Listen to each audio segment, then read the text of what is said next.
I think I had a few. I mean, I Hello, can quickly ladies ping them to and you. gentlemen and others. It is Friday evening. It is gin and tonic time. We are the Gin and Tonic Show, and we help Muslims and non-Muslims alike to understand and handle Islam in the 21st century, which means we inspect, investigate, analyze, research, and then report and critique. If you want to comment, question, or you're simply curious about anything Islam, you've come to the right place. We've got a panel, we've got a chat. Chat. Welcome, panel, and we've got a new cat here. Hello, Smart. Hello, Rob. Hello, Mustafa. Hello, everybody. Good evening. Good evening. Hello, everyone. You have a moose and a cat this evening, so it will be. Yeah. Does that mean we're going to have a zoo here? And welcome to the chat. Welcome to all you wonderful people out there, wonderful people who are listening in, giving us input and commenting amongst yourselves, because we have three ways of participating here. One is the written chat. So, in other words, you just go to Facebook, you go to YouTube, to go to our channel, and then you can either critique or comment or correct or whatever you want to do. You can join the panel like what we're doing today with SmartCat, and you can watch and comment the show afterwards if you are so inclined. One thing I like to point out, because I don't know why, we're being told again and again that we attack. Now, attack is aggressive, it's destructive, it's antagonistic. Now, we don't do that. We don't attack neither Islam nor do we attack Muslims. We ask questions and show facts. We refute false claims and present the reality of Islam, mostly political Islam. And we are complete. We have Kaaba wears burqa, so is Kaaba a woman. Oh my goodness. Thunder, what have you done today? Kaaba wears burqa. I had a conversation with somebody recently about how the Kaaba seems to, if you look at the gold trim around the edge and just towards the top, it's very proportionate to the burqa a woman wears, where you only see the eyes coming out. I didn't know. We were trying to work out whether there was some kind of symbolic parallel in the way that Mecca with the that visually there's a similarity in proportion as well to the size of a woman's head with the slit for her eyes for her to view things, for her to see, and the gold trim that goes around the Kaaba with the proportionate black cloth. I forget what it's called. Is it the kiswat? And yeah, I don't. But I'm running out of things to say, guys. Everybody that's listening, I'm running out of names to call myself each week. So I'd appreciate some pointers, please. And thinking clearly too, you're normally good for that. So I'm looking forward to some input from you. That being said, I like to say hello to Stops. I like to say to Robs. I like to say to Mustafa. And I don't know who the other guy is, but apparently he's a cat that's very smart by the look of it. Yeah, it's smart, and we now have two non-Muslims, we have two ex-Muslims, and we have one Muslim. Isn't that wonderful? Oh, he's a Muslim. Yes. Oh, okay. Hi, how are you, Smart Cat? Fine, thank you. Welcome to Yeah, the Smart show. joined us last week. Smart joined us during the week. Thunderous, we were still critiquing the rest of the EF Dawa, the one that I was on, and then part three was where after I had left, they continued to chat and had some other people come and talk, and there was no other atheists. But so we and Smart, I was going to say Snow. Smart popped on, and he chatted a bit there. We didn't sort of have much disagreements, and he was in fact critiquing a little bit, or at least questioning the interpretations and some of the views of the EF Dawa people. So we obviously invited him back tonight. So he's going to join us in a critique. And obviously, if he has a Muslim perspective, we're going to hope he's going to bring that forward. Otherwise, by the end, if he agrees with us, we're going to hope he takes the atheist Shahada, which I can read out at any time as well. So we'll see how that goes. Anyway, I'll let you carry on with the show. Forgive me for my tardiness and my lateness. And everybody listening, welcome to the show. Okay, we embrace free speech. We focus on Islam exclusively. We are decent human beings, so we don't attack people, we critique. All right, so if there's something that makes sense, we say so. If something that is positive, we say so. If something that is not positive, we say so. So this is the way that we work here. So we let the Quran speak for itself, and we don't normally use the thousands of people, the scholars or not, who commented on this book and its vague and ambiguous sentences hundreds of years later. So don't go to Patreon, don't go to PayPal, everything is totally free. What we do is we start off with some news items, which today we're going to skip because we want to go more to the critiquing of the video. We're going to have a couple of crazy comments. We have a Quran segment where we're just going to go through a couple of sentences today, and then the discussion on the theme of the month, which is Dawah in Action, and today, like I said, the critiquing of the video. And then we're going to integrate the live chat in the end, and then finalize the whole thing with a hadith of the week. So let me jump straight in. Is there anything that somebody wants to say? Anybody, anything else? No. Then I shall continue. I was just going to say, what's the format that you guys are approaching this discussion with this Friday? Which discussion? The one on the video? Okay, so we're all going to collectively do commentary or on the video?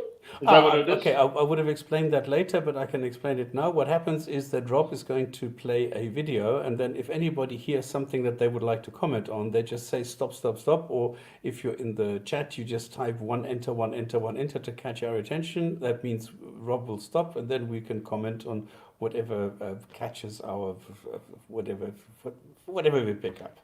Okay, fair enough. Now I understand. Thank you. Okay. So having said that, let me go to the jing crazy comments. There's not so many today, but this is okay. So Rob, do you want to talk about this one? Which one is this?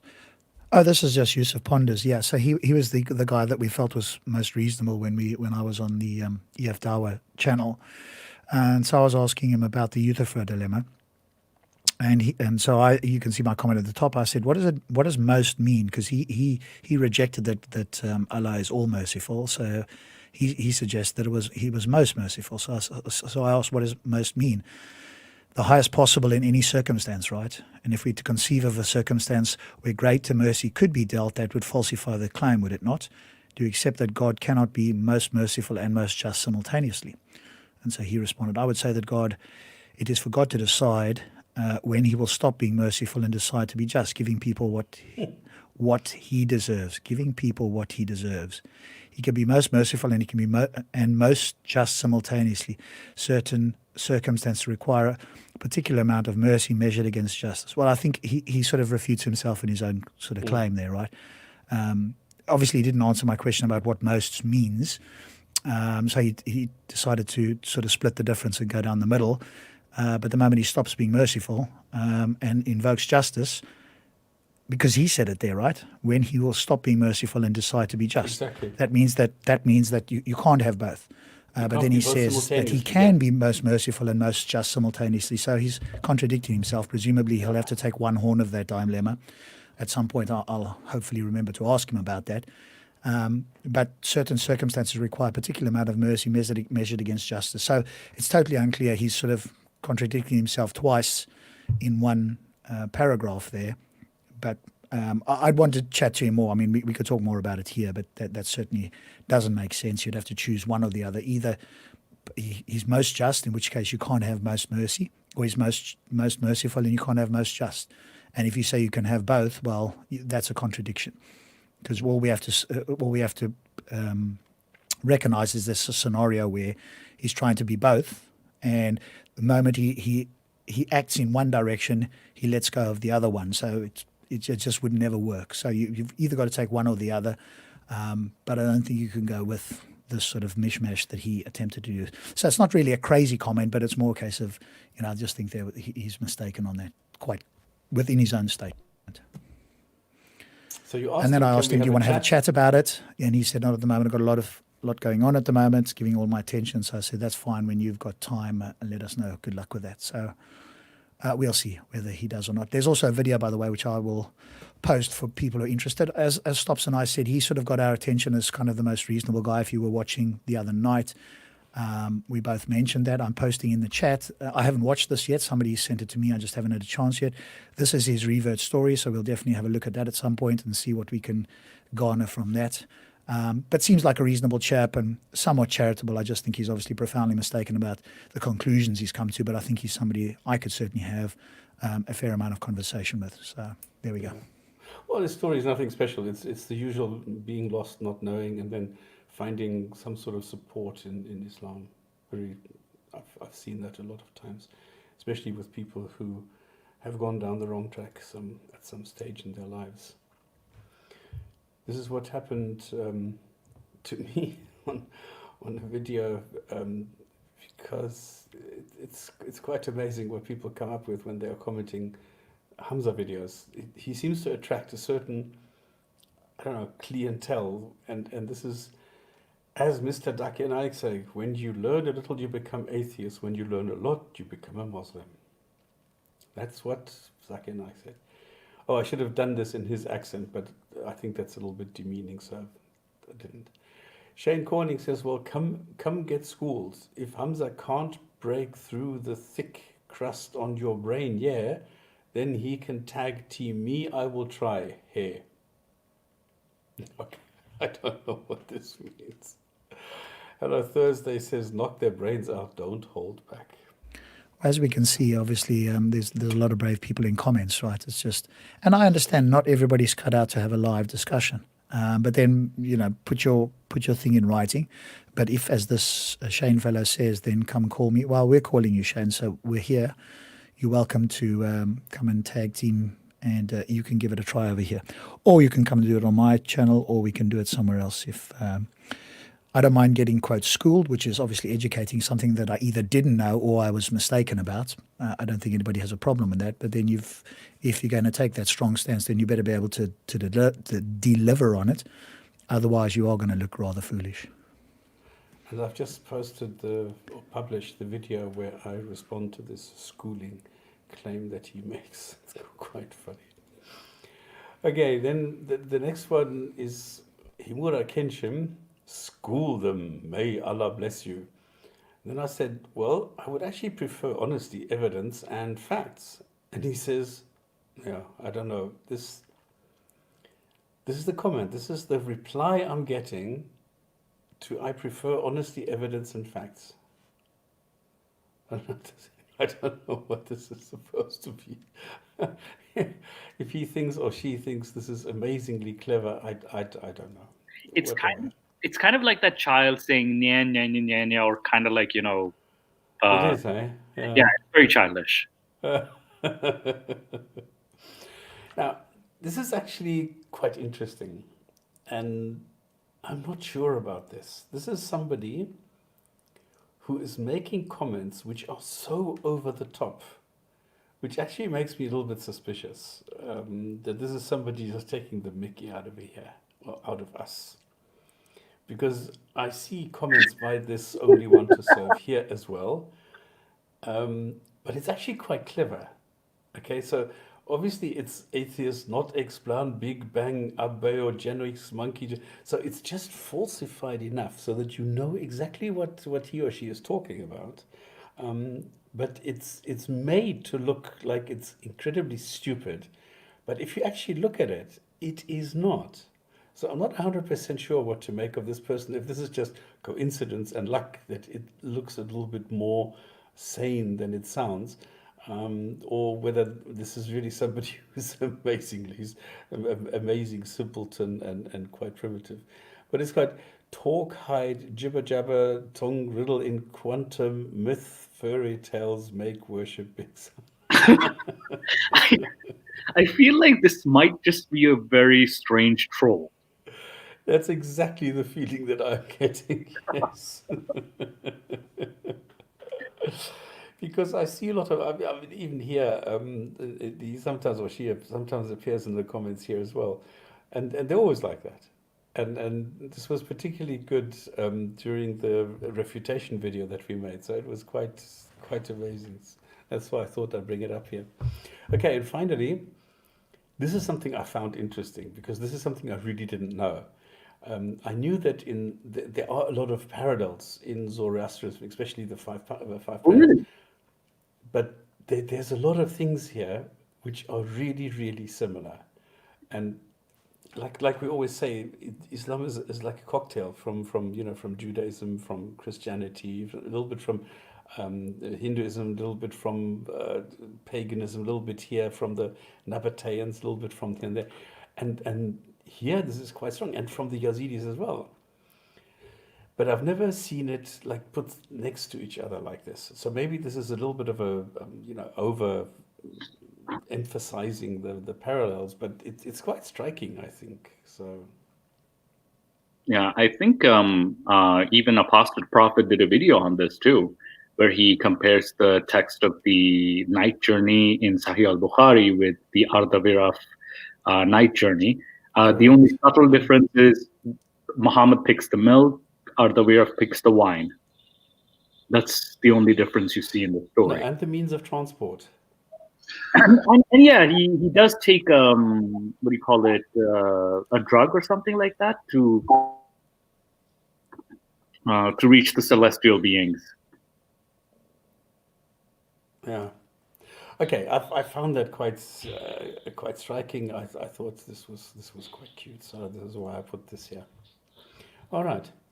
So that was this segment. Now that we have completed that, we'll just go through a couple of sentences in the Quran, which means I need to find this application window, which of course is missing. Right. I don't know, why is it always something?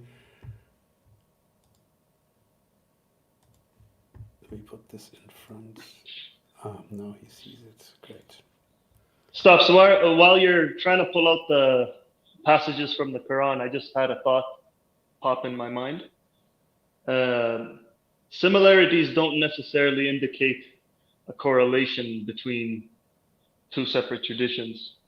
I mean, it's interesting to bring it up. I'm actually curious to know if you can send me a link in private message so I can take a look at it at a different time. But similarities don't necessarily mean there's a direct correlation between the two.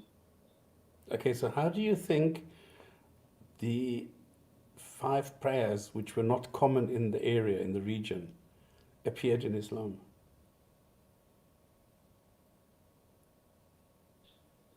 Well, in all religious traditions, there's prayer to supplicate to a higher being. So that's the only similarities I see. When it comes to the number, when it comes to the number, from my understanding of reading the tradition, the numbers are based on the time, and within the passages in the Quran, God swears by the time, or the noon, like the afternoon, or the sun, etc. So I think for Muslims tradition, the prayers are corresponding to time. So in that aspect, it's different than Zoroastrianism's 5 daily prayers, because I don't think it's about the same timing that the Muslims have it. Maybe it's for some other significance. So you think that it has nothing to do with the existing habits, rituals, or the culture that was around at the time? No, I mean, I'm not saying that it's an impossibility that traditions influence each other. I mean, I think Judaism, Christianity, and Islamic tradition, they all borrow from one another. It's clear. There's an eclectic nature in all of the religious traditions. That's why there's similarities. But it's not fair to say it's directly correlated, like this is copy and paste. I think each tradition needs to be respected for its own deliberations. I don't think anybody's saying that. Can I just add on that? If when you're saying, with what you're saying there, when you could put it down to maybe they're not borrowing, but we're also talking about seeing saintly people. We're talking about going to heaven. So you could put one down as a coincidence, maybe. But when you look at other facets of the whole night journey account, and then you start looking at odds, in a gambling sense, you can probably put down one as a very low odd, but to get another feature, then to get another feature, then to get another feature, and and then when we look externally as well, for instance, proskynesis, which are the various postures that Muslims use in their prayer, that is also borrowed from Persian Zoroastrianism. So we're seeing. I just don't think Arab chauvinism at the time would allow them to copy traditions of a defeated enemy. I don't think so. But you have to explain, though. You're saying I don't think so, but the point still stands. Those features of Islam were clearly present, including the postures of prayer, as used in namaz, were already present pre-Muhammadan times. So one has to ask, has this been grafted into Islam? Are we talking about an amazing bunch of sequences and odds that are mathematically calculated against Islam for it to be a mere coincidence? Well, take a look at the 5 daily prayers for Zoroastrianism. Is it based on timing and the position of the sun? Indeed. Then you can make that argument if it's exactly based on the same time. Then, but just to say that they have 5 and we have 5, I don't think that's fair to say. It's similar, but I don't think one and the other should be put in the same category. Okay, on the subject Let's not of take prayer, too much time on this, guys. It just happens to be there. We will never be able to, with certainty, be able to establish this anyway. So yes, there is a likelihood, there is a possibility. Can we actually prove this? No, we can't. So I don't think we should spend too much time on this. It's just something that happens. We see other cultures being represented in Islam. I think that's where we need to leave it. Okay, then let's go to the Quran, where we are in chapter 7. And we're coming to the end of chapter 7, towards the end of chapter 7, where Moses was taking the people across the desert away from Pharaoh and things like that. And we saw what happened on the journey. And we found that they made some idols and then destroyed them and things like that. So now we're arriving at sentence number 162. Where it says, we punished those who changed words. In other words, there were people who were trying to distort the message, and they were punished. Now, the funny thing is, as we know today, there are hundreds and thousands of variants with changed words in the Quran. So this claim that it is preserved, that it is protected, that it is guarded, this is not true. We've learned that the Quran is, I don't know what you want to call it, but it's not reliable. It's the way that we thought it is. So this is another instance. We punish those who changed words. Well, no.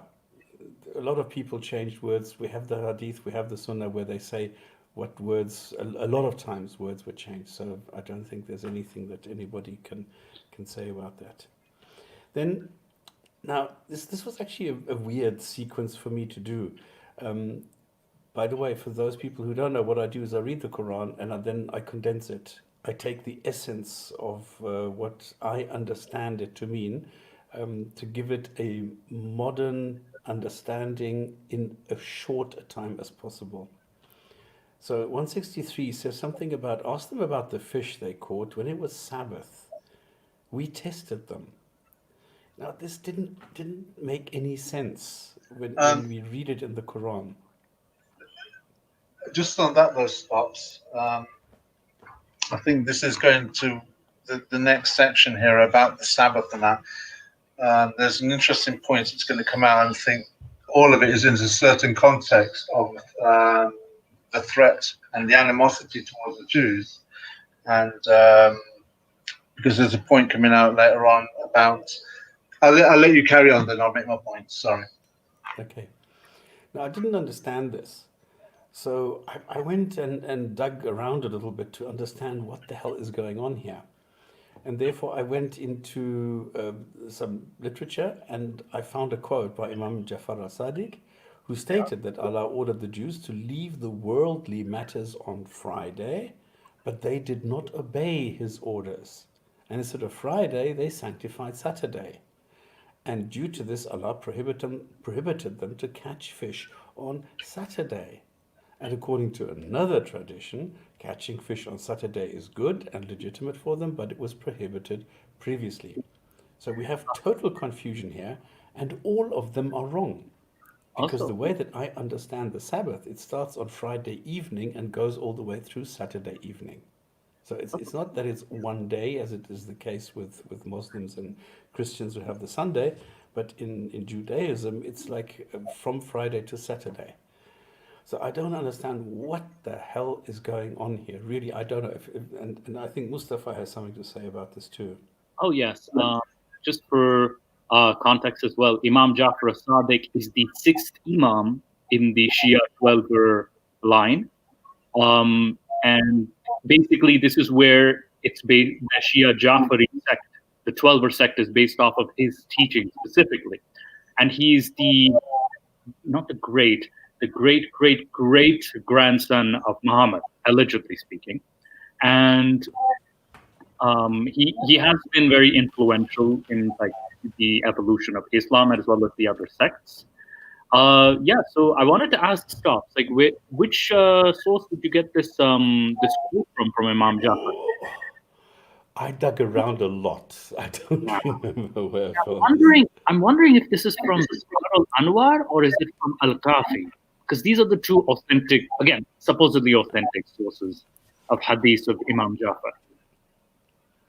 No, I went and looked so much, and then I didn't remember this. I just copy pasted this part because it sort of underlined the confusion. It sort of explained that there were differences in opinions about the same topic, where one said this, the other one said this. This is what I'm trying to convey here. So I'm not taking this to one specific source. I just wanted to show that there is a lot of confusion around this one sentence. Oh yeah, this definitely seems interesting. Something that I would love to look into. Imam Jafar is also another quote with chapter 66, I believe, or with the Noon, where he says that the earth is carried by a whale or a fish or something like that. And this is actually pretty common too. So it's definitely interesting seeing him with another fish-related quote. Well, it also goes back to Christianity. They also have this fish. Well, I don't know, mesmerization, if you want to call it this. No, that's people who've crafted that, and that's not Christianity. Okay, but the symbol of Christianity is the fish. No, it's not. It's the symbol of certain Christian denominations that have taken that and used that. I mean, you look at your sister who's a Jehovah's Witness, and she doesn't use the symbol of a fish because it's not biblical. Okay, interesting. Because I see that so much on cars, and Yeah, of people course. always tell me, well, it's a symbol for Christianity in general. Isn't that the Presbyterian symbol that is? The Presbyterian? Presbyterians, I think they're Scottish, aren't they? Presbyterian as the word means elder or elder men. So, and I think they're predominantly Scottish. I stand to be corrected on that. But then it is just a generic word. So It's an astrological symbol.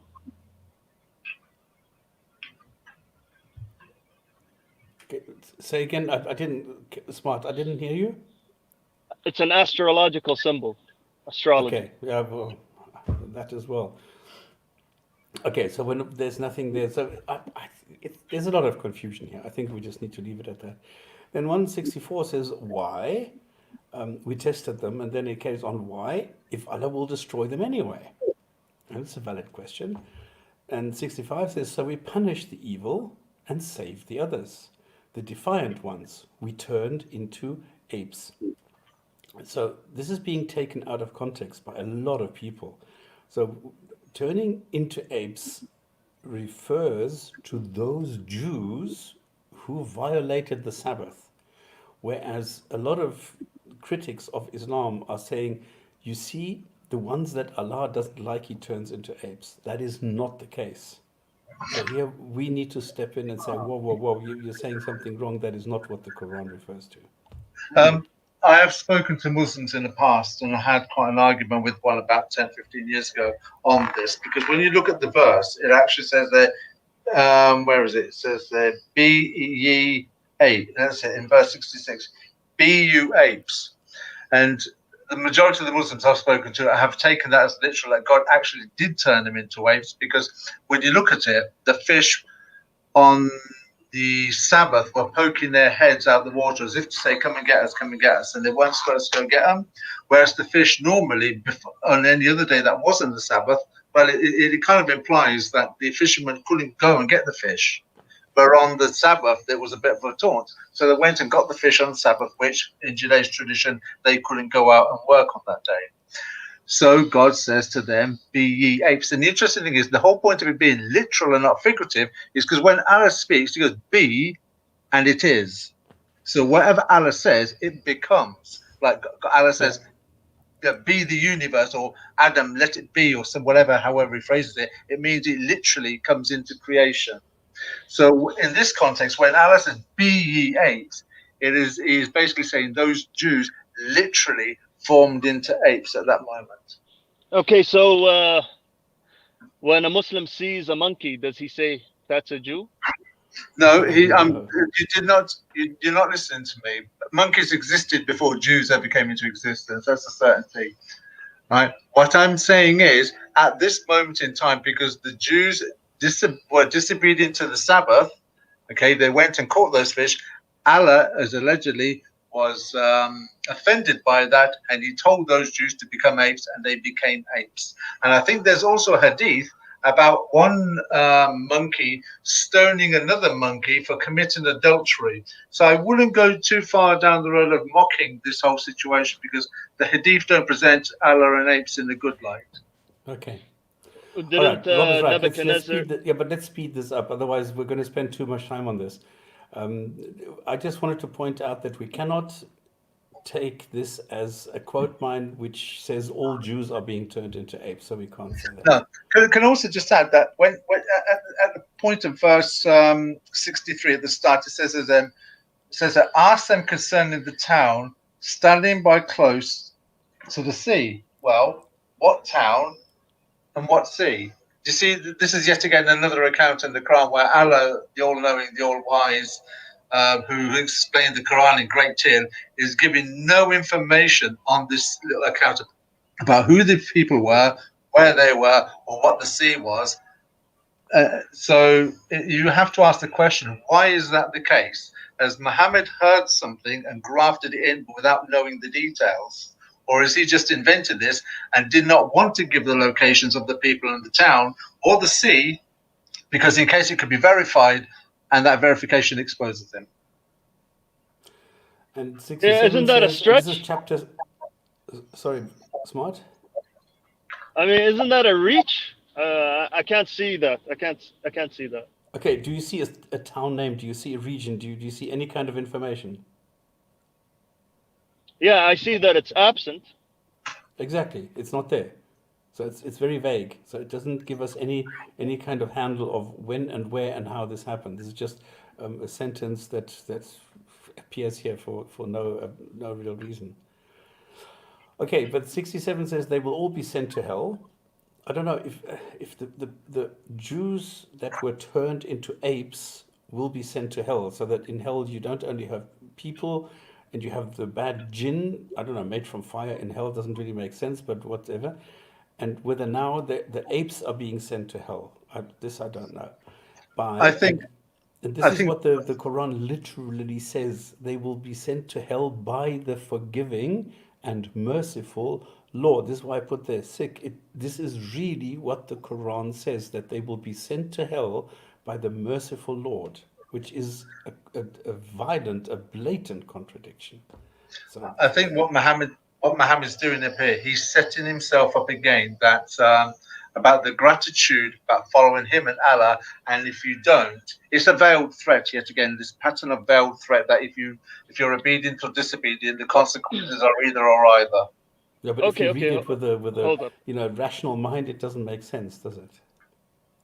Hold up. Okay, if I invite you to my house and you respectfully refuse, and it rains on you and you're lacking shelter, right? So you refused the mercy of God, so that's your just punishment. If No, God but- invites you into his house and you say no thank you, you're out of God's house. yeah, but Okay, like, but if this God then punishes you, it can't be forgiving and merciful if this is the maximum punishment possible. I think using your analogy is quite weak, because if you invited me to your house and I don't accept, then it starts raining. I do have the opportunity to say, okay, I've changed my mind. Can I come in, dry myself down, have some food, and warm myself up? Allah is not saying that. Allah is saying you either listen to me or you're going to die. There is no sort of like option of coming into his house. Yeah, but even then, it Be doesn't make sense. ye apes. But even then, it doesn't make sense, because you cannot be sent to hell by a merciful Lord, God, whatever. Doesn't it's a contradiction? Doesn't work. I think most people's experience speaks for itself. No, people find themselves in a hellish situation, and in the afterlife, you will find yourself in a hellish situation. Okay, but it can't be a merciful Lord. This is the point that I'm making. But So but that's that's okay. Let's not spend too much time. 68. We divided them. I don't know who them. The people sent to hell. I don't know what the Quran is trying to tell us here, because obviously it's not the people in hell, but it doesn't say anything. It just goes straight on. They all will be sent to hell, and then it says we divided them into nations. Well, that doesn't make sense, does it? So again, you need to use your brain, because the Quran is not explained, is not clear. The There's word nothing here nation. that tells you that we are now talking about the other Jews that were, left, not the ones that were sent to hell. Sorry to interrupt you, Stops, but I think that's an inaccurate. I'm not even reading the Arabic version, but I don't think nation is in that passage. It doesn't matter. I'm just saying, I don't think nation is in that passage. No, it's groups. It's something, whatever you want to take. But nations is amongst the possibilities, so that's what I took here. So we divided them into nations or groups or ethnicities or whatever. Groups. Good and I bad. think groups We is better. test- Yeah. Sorry? I think groups is better. Yeah, groups is Okay. more accurate. Good and bad. Doesn't matter. there's a translation And now- here that says nations. nations as well. Yeah, there are several translations with different possibilities. Most of them use nations. That's why I went with nations. So yeah. But No Can- problem. can- Move on. Move on. Can I doesn't can really I just matter. comment on that? Can I The comment problem- on that, please? the problem here is that we, in other words, the gods or the God, divided them. Now, a God takes a conscious decision to divide nations into bad nations or groups. So the God decides that this is a bad nation or group or whatever. And we tested with good and bad, so they that may return. And then later people got the scripture and led a normal life. Didn't they make a covenant? Didn't they read the covenant? Don't you understand that heaven is better than hell? Now, if you read this and you think about it, none of this makes sense. Because number one, how can you be divided into a bad group, and then you give them the scripture, and then you get asked, well, didn't you make a covenant? No, you did not. You were divided into a bad group. You are being defined into that group. Nobody on this planet made a covenant with a God.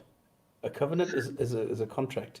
No God came to me or to anybody, to any human being ever, to say, listen, I need you to sign here. Nobody. So And just on I that, think just on that, Stops. But one has to bear in mind, even if he didn't divide good into bad, he divided people into nations. What was the motive for Allah to do that? Because when you've divided people into nations, you've only got to look at what's happened historically. When you divide people into nations, they become arrogant, it becomes schism between nations, tensions, wars. History has shown that people can become nationalistic as a result of that. So surely Allah will have seen that the best thing to do was allow people to live as one common family, as it were, rather than dividing people into what, or dividing people into nations. Because all that has done is actually created bigger problems than what there were before the division came, surely from Allah's point of view.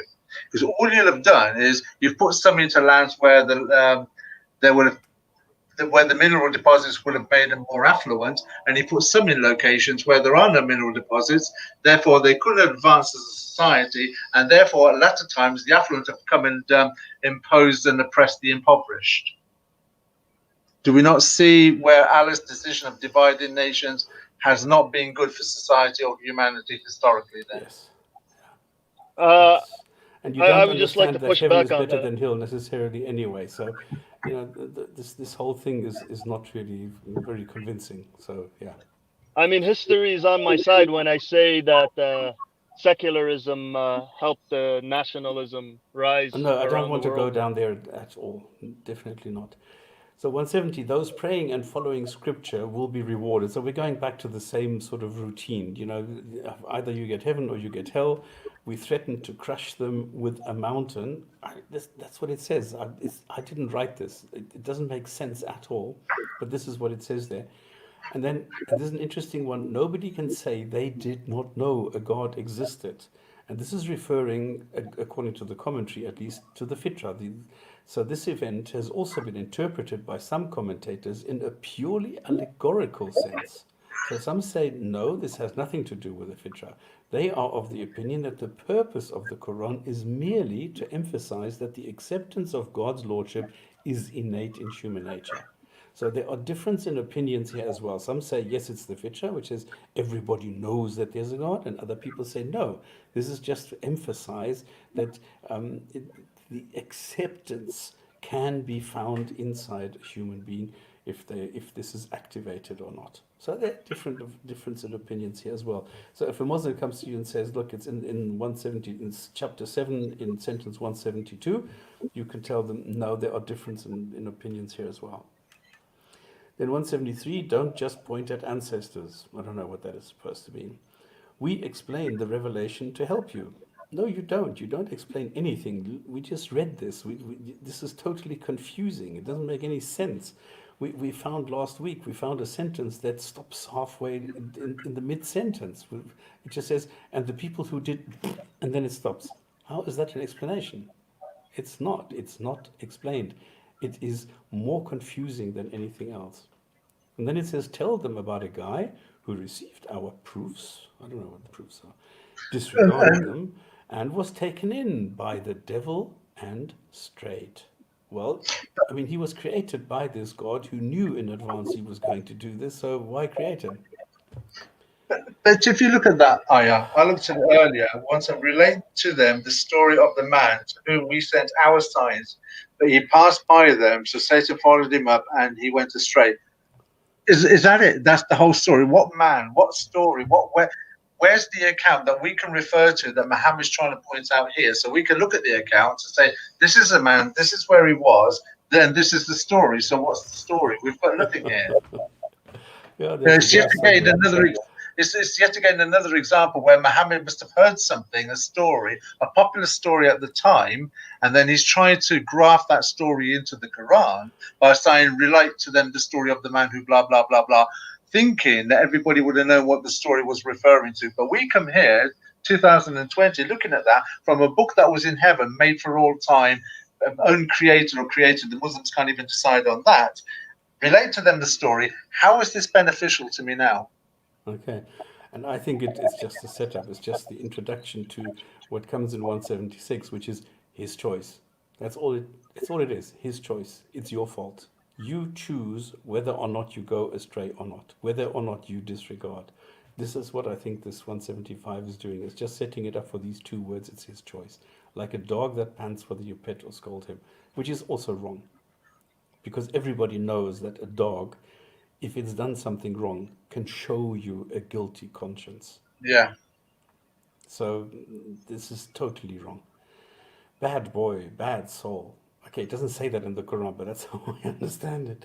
Because it's so, I don't know, it's so childish. People that God guides are guided. Okay, well done. And those who are not guided are not guided. Excellent. Okay, that's explained. They're the losers. Now, how is that an explanation? It just tells you that some people are, some people are not, and it puts the blame permanently on this creator God and says, well, God does exactly that, and it's the whimsical whatever decision at that moment in time whether somebody does or not. So Hold, stop. So I gotta just cut you off for a minute.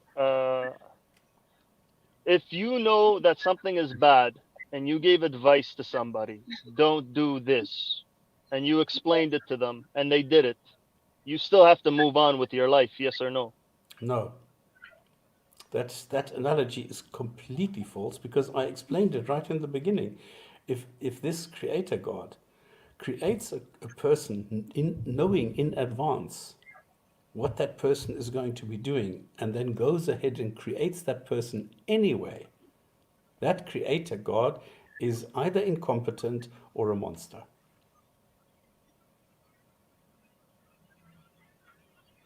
You still have the choice. No, I don't. Yeah, it's in the Quran. It's repeated that Allah has set a seal upon the hearts. He's Himself setting the seal on the heart. So, do we really have free will in this God's case? Also, in the Quran, chapter 2, it talks about the situation where some people stayed at home and some people went to war. And Muhammad gave the example of if you were going to die, you would have died anyway, whether it was at home or whether it was at war. Then you got the other one about coitus interruptus. Well, those children would have been born anyway if it ejaculated inside the woman. So there are many examples where, or the angel comes down at the moment of conception and tells them whether it's going to be a good life or a bad life or a wretched life. Then you got the angel of death that comes down because it's their time to die. There are far too many references in the Quran and Hadith that show Islam is predicated on predestination. In Napoleonic law or common law or Sharia law, if somebody commits murder and says, God told me to do it, is that excusable in any court? No. We're talking about courts. God's will, if they say, oh, I did it because it was God's will, is that excusable? No. Hang on, Smart. What you're doing is you're mixing up different things. You are mixing now a creation by God and then a law or a court of law made by humans. You can't do that. We're talking here about a human created by a God being judged by a God. Now, the God cannot go and say, well, I'm going to punish you because you did something bad, because it knew it was going to do something bad while it was creating this human. Now, if a God creates a human knowing it will be bad and it must go to hell, it has a choice because it's a conscience.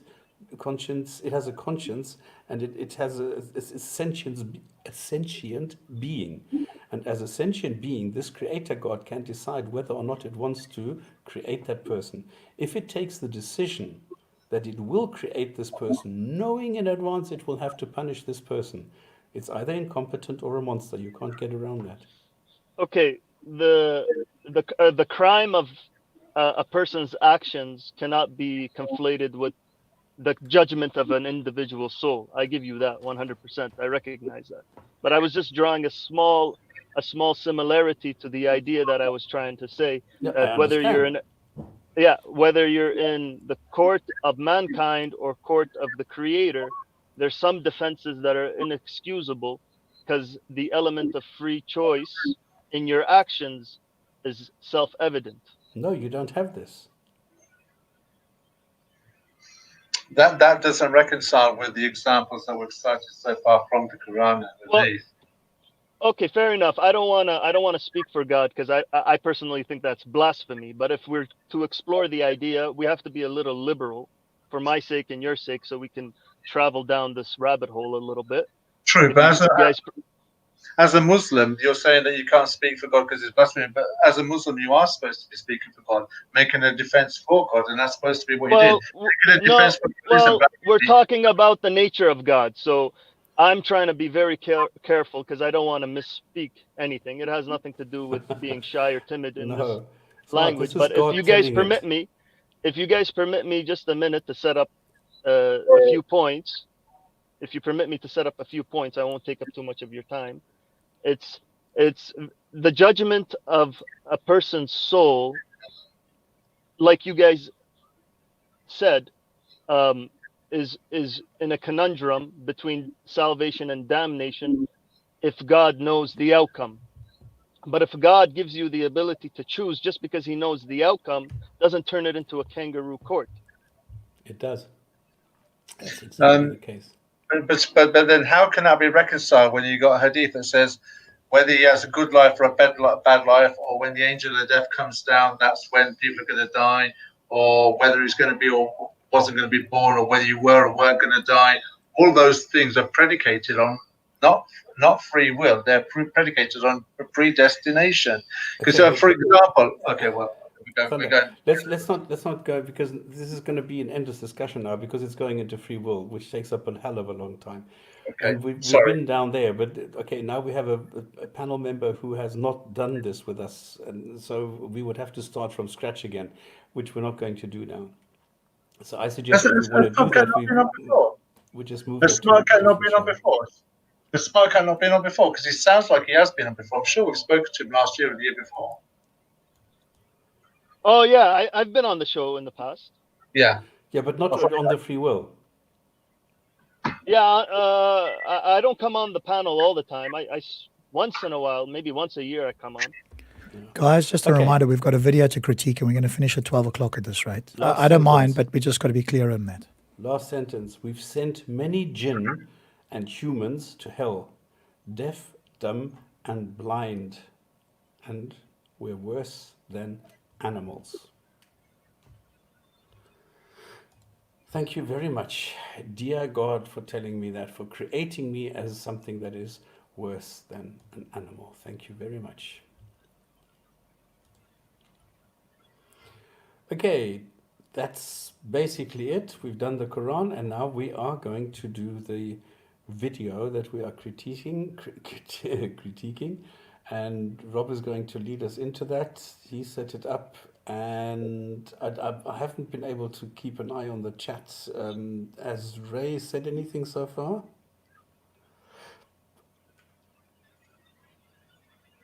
Nobody's seen it. Okay, then let's go straight to the video, and we hope that Ray's going to watch it later, because this is where he was being challenged here by these three guys, and what we're doing is just looking at the video, seeing what they are saying, and giving our opinions, what could have been said in the situation. Go. Oh, we ended last week. No, just Rob, just explain what ended. Sorry, say again?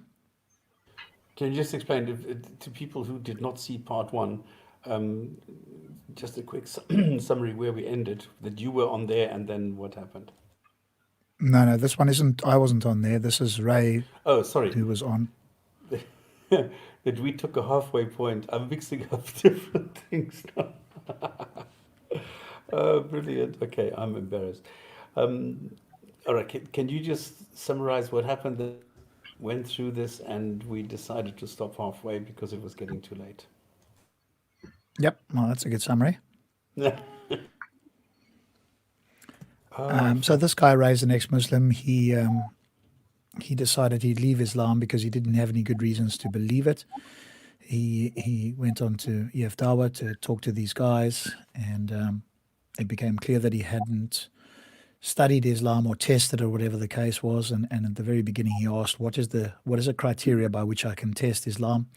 He never got a straight answer. It ended up being him having to defend the position from Hamza's script, which is, hey, either he's crazy, he's a liar, he's telling the truth, or he's delusional, leaving out the obvious one, which we've spoken about before, that he's mistaken. And so the burden was shifted onto Ray throughout almost this entire discussion. At no point did he get any definitive answers to any of his questions, and he had to try and field questions thrown at him. So it was a sleight of hand that was fairly obvious to anybody who's been doing this for a while, but he unfortunately fell into it. He asked us to critique it because he'd seen some other critiques, and so we did part one last week, and now we're carrying on with part two. So we're about 10 seconds back. So if you go and look at last week, we finished at 25:01. We'll start at 24:48. And Smart, if you're listening, anybody who wants to say something, just say stop, and I'll stop the video. Just say it quite loud so I can hear you, and I'll stop the video, and then we can comment on something. If I think there's something worthwhile, I'll stop it anyway. And obviously, Smart Cat, you're on here. So if you agree with us, great. If you want to defend a position, or you think we're wrong, or you think the Muslims are correct, then, either present why you think they're correct, or present your own view on it. That's entirely fine. So anybody who wants to, just shout out stop, or I'll do it when I think it's worthwhile for me. But anybody else is welcome to do it as well. I have So a with that question said, I have a yeah, question go for on. the people in the audience and people in the chat. Is my volume good? Yeah, you're good. Sounds good to me. Okay, thank you. All right, so 10 seconds. We're going back 10 seconds, so we can just hear the last 10 seconds as we roll into the second half of this video. He's wealthy, he's this, he's that. So there's no motive, there's no reason for him to lie. Yeah. Why do you believe Muhammad lied? Maybe he wanted more power. Could be possible. Right. He could have wanted wealth. Right. And I think also perhaps there could be a part where he wanted to have a better society, and that's why a lot of the things that he advocated for was to make the society better. And so I think that could be also a reason. Right. So what was his character? Was he known to be a liar? Because I guess we can notice here right now, Ray's on the defense. This was never what he came in here to do. He was presented with a set of options that explicitly excluded the easiest option for him to defend and the hardest option for Hamza. Sorry, the easiest option for him to put forward and the hardest option for Hamza to defend. That part was ignored because he actually did say that. And then it was put to him, well, now you got to tell us about Muhammad, right? And that wasn't what he came in here to do.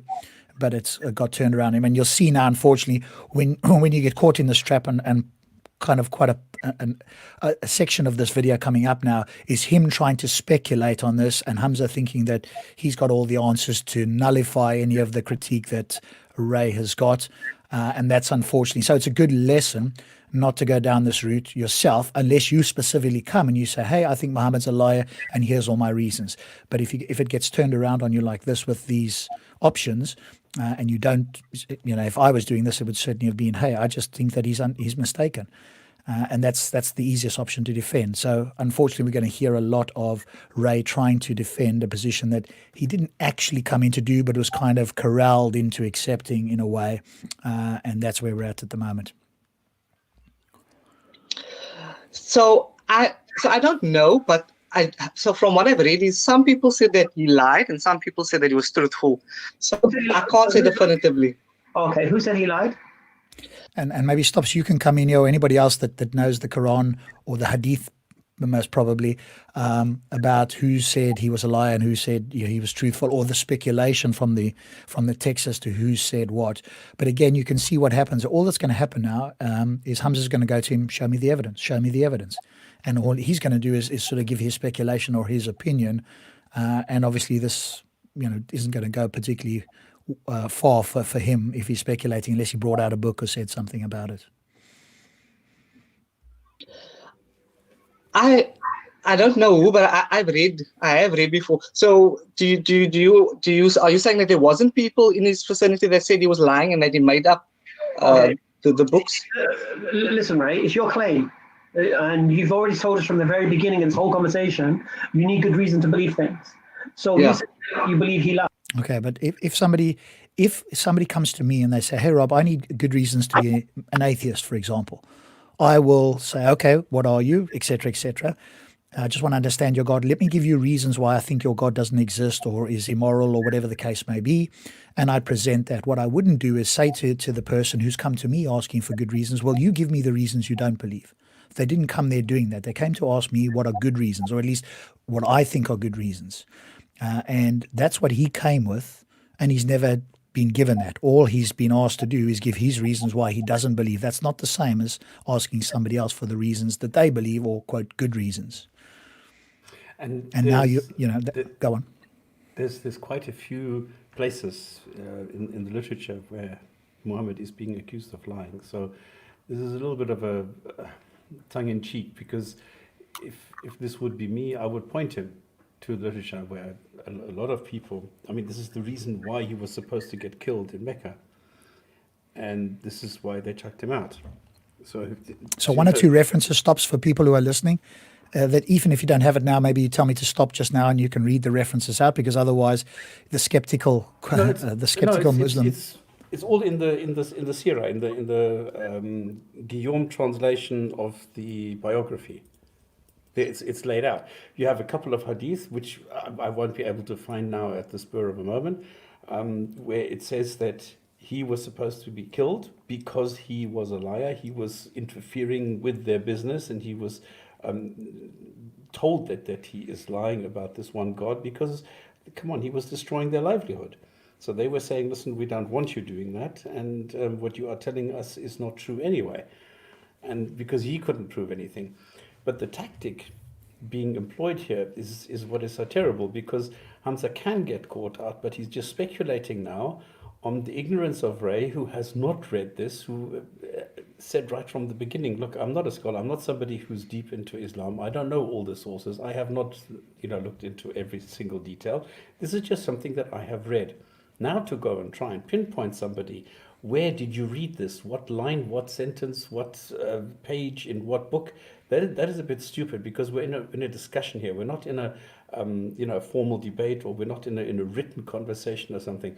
So there are certain things that you can let slide here, because as soon as you ask Hamza something, he says, well, it's obvious. If he doesn't present any kind of evidence, he doesn't have to, because we're in a conversation. So I think to do this now in under these circumstances, I would just say, look, I've read this, I don't remember where. Can you tell me that it is not correct?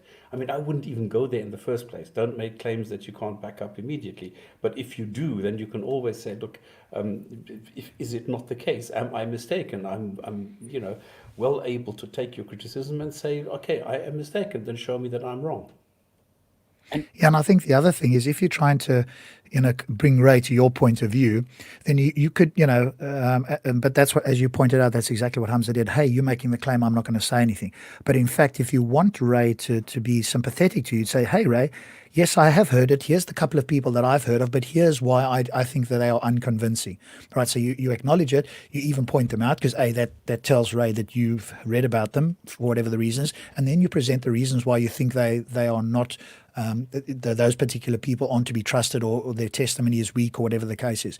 Now you've given a more holistic view. But just to throw it back on Ray, I mean, if I was Ray, I wouldn't have got a lot out of this, in the sense of, like, I've got some information from these guys that I can go away and mull over. At the moment, I've heard nothing that he could take away and mull over. He's under the cosh here, he's on, being interrogated, and he's not going to gain a lot from this, other than to hopefully recognize, not to make claims and not to get caught out into, allowing the burden to be shifted to him, that the whole conversation means he's got to, make claims that he didn't come in here initially to do.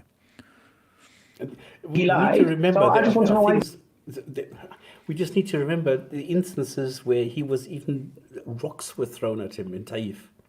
So, there's a lot of instances where people were totally unsympathetic to Muhammad. It's not that he came and that everybody kissed his feet and said, yeah, brilliant. No, definitely not. There were a lot of critics. And there's a passage in the Quran, in chapter 25, verse 5, that accuses him of writing down legends of old and fabricating this.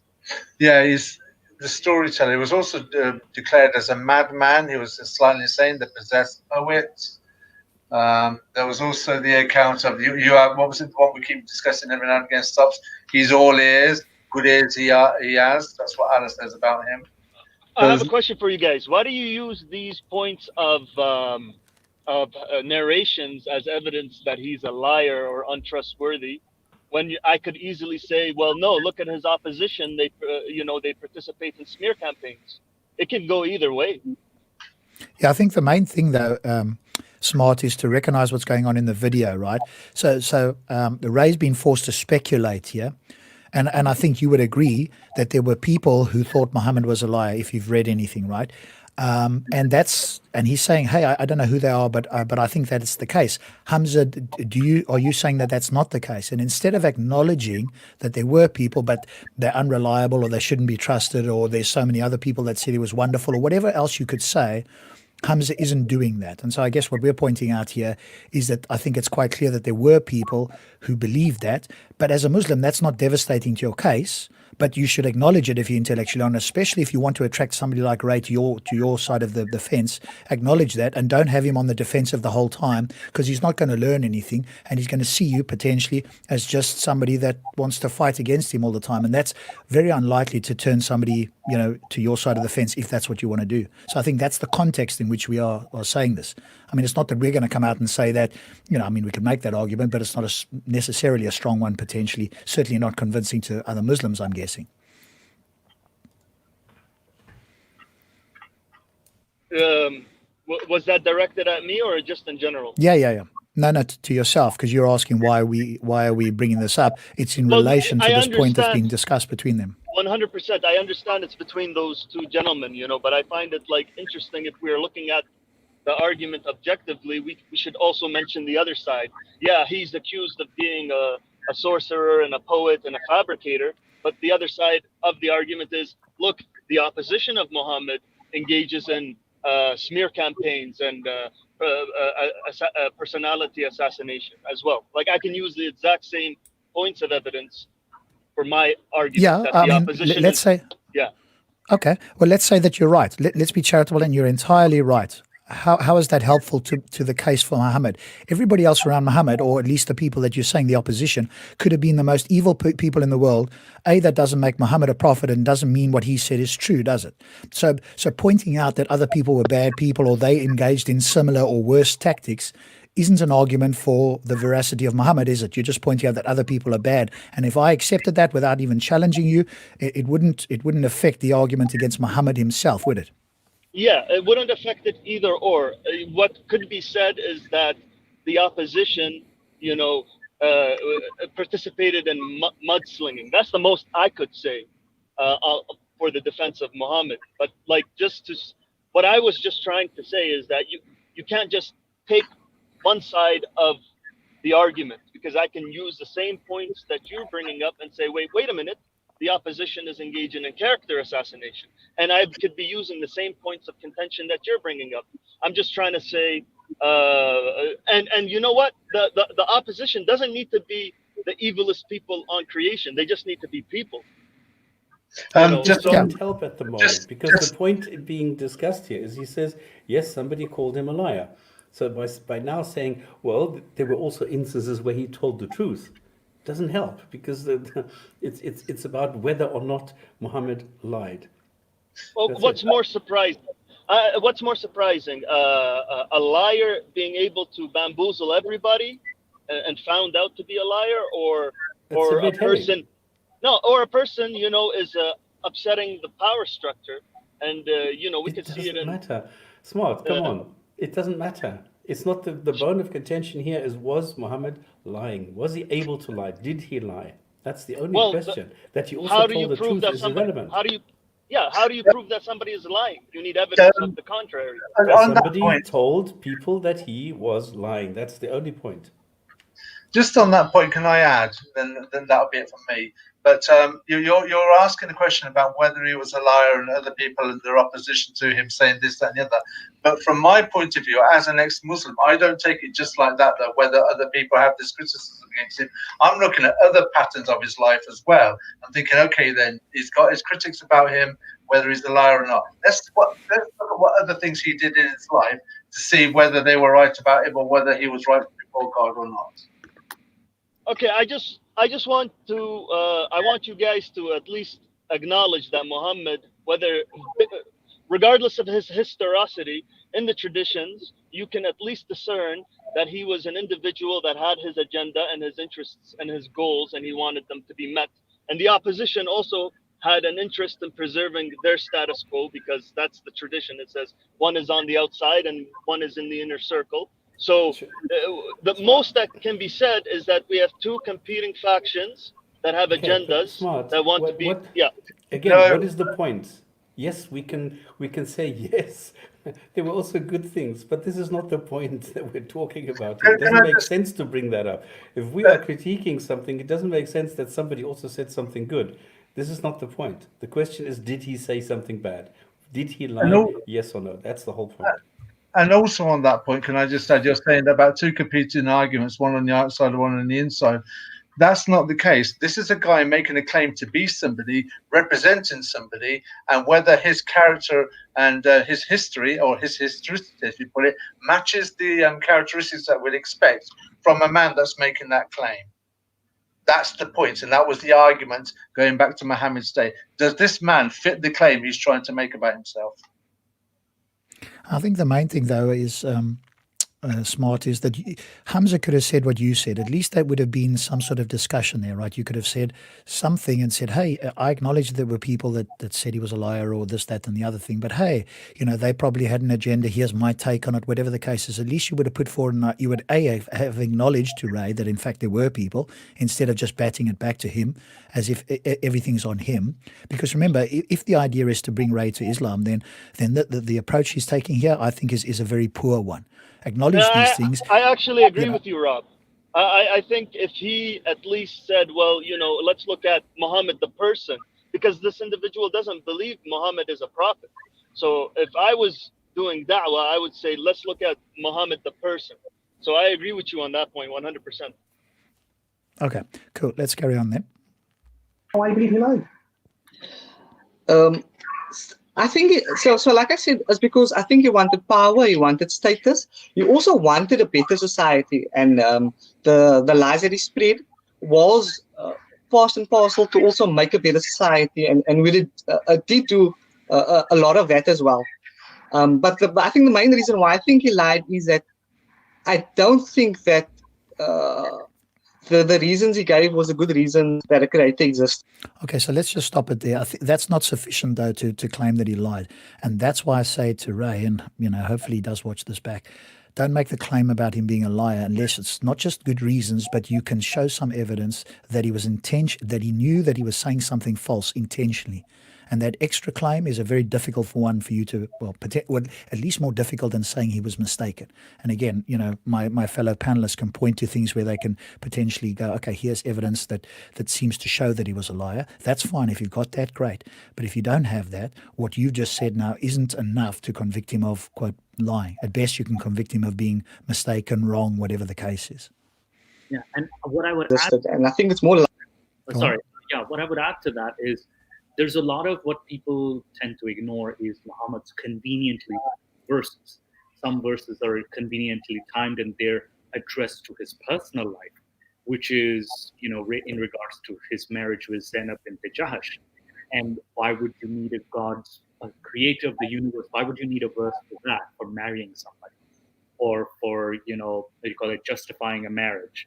Or even the satanic verses incident. So there's a few things that I could think on the top of my head. 2252, which states that you had a desire that you named the three goddesses as intercessors. That incident as well. So it seems too conveniently timed that it seemed more that it was trying to cover up. So the narrative itself, I can kind of poke holes there. So that's a better way to say that he's potentially a liar, because there's too many convenient timing of certain verses.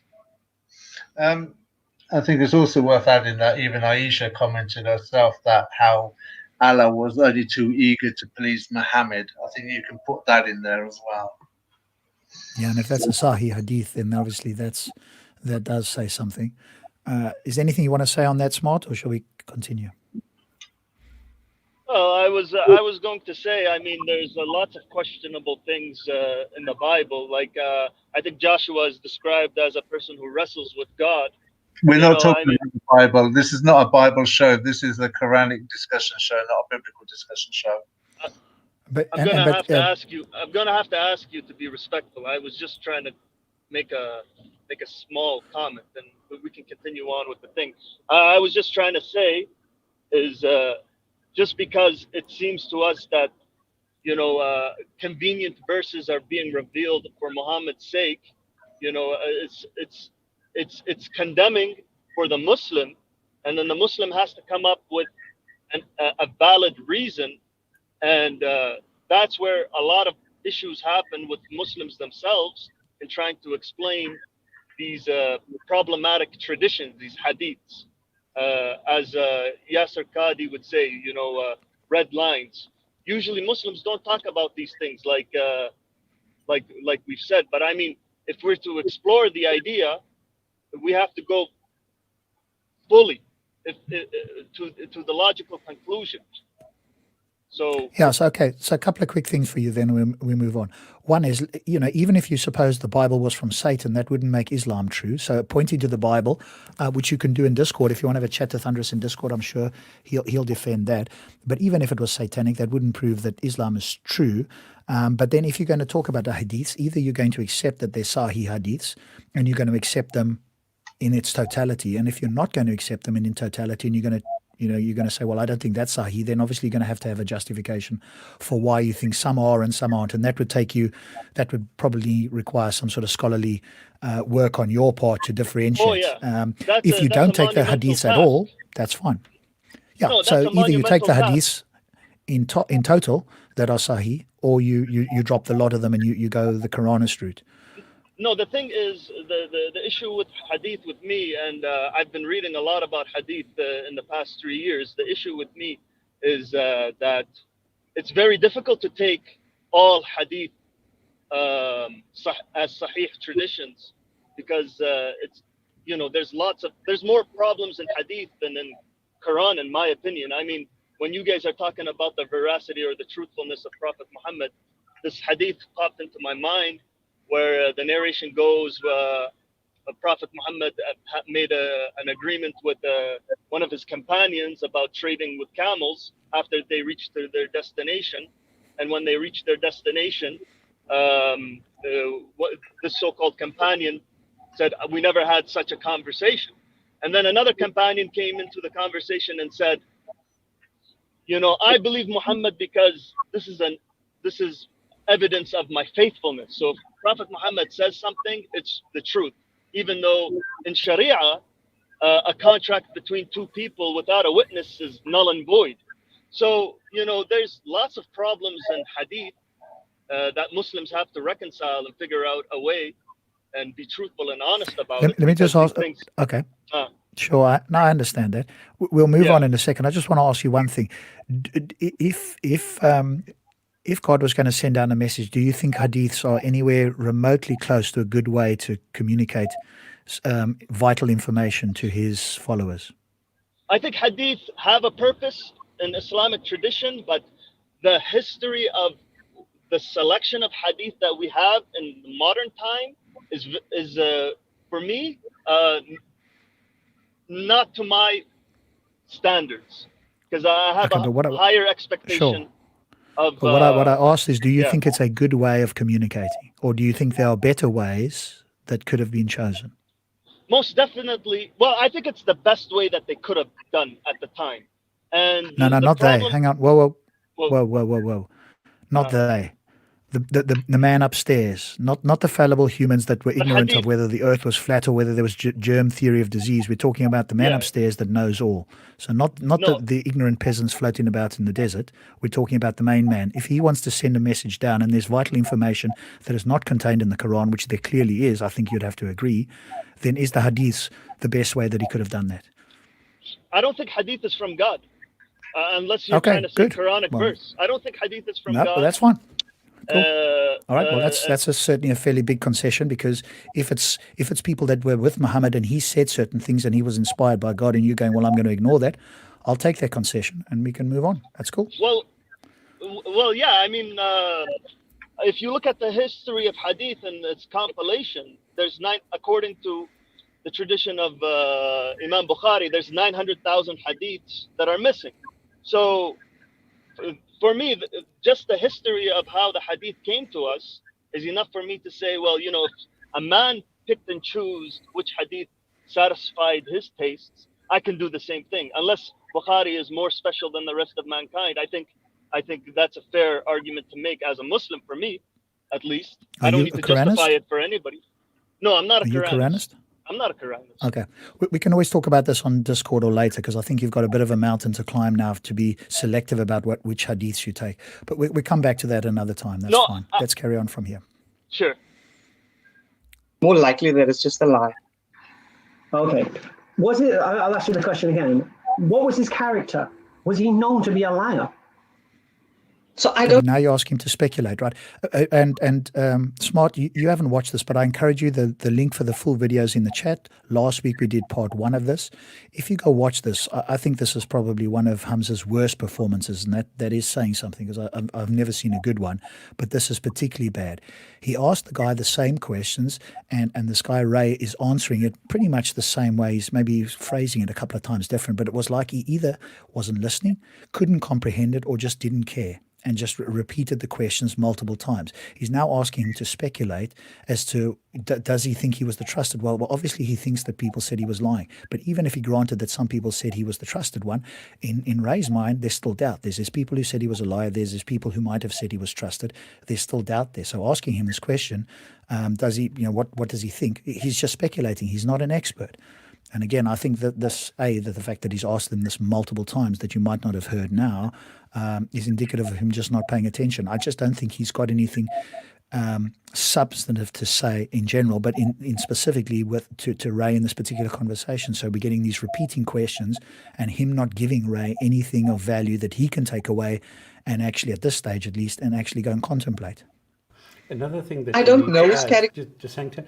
Another thing you need to add, this is special pleading, because the only way that you get information from Muhammad or about Muhammad is from the hadith, is from the sunnah.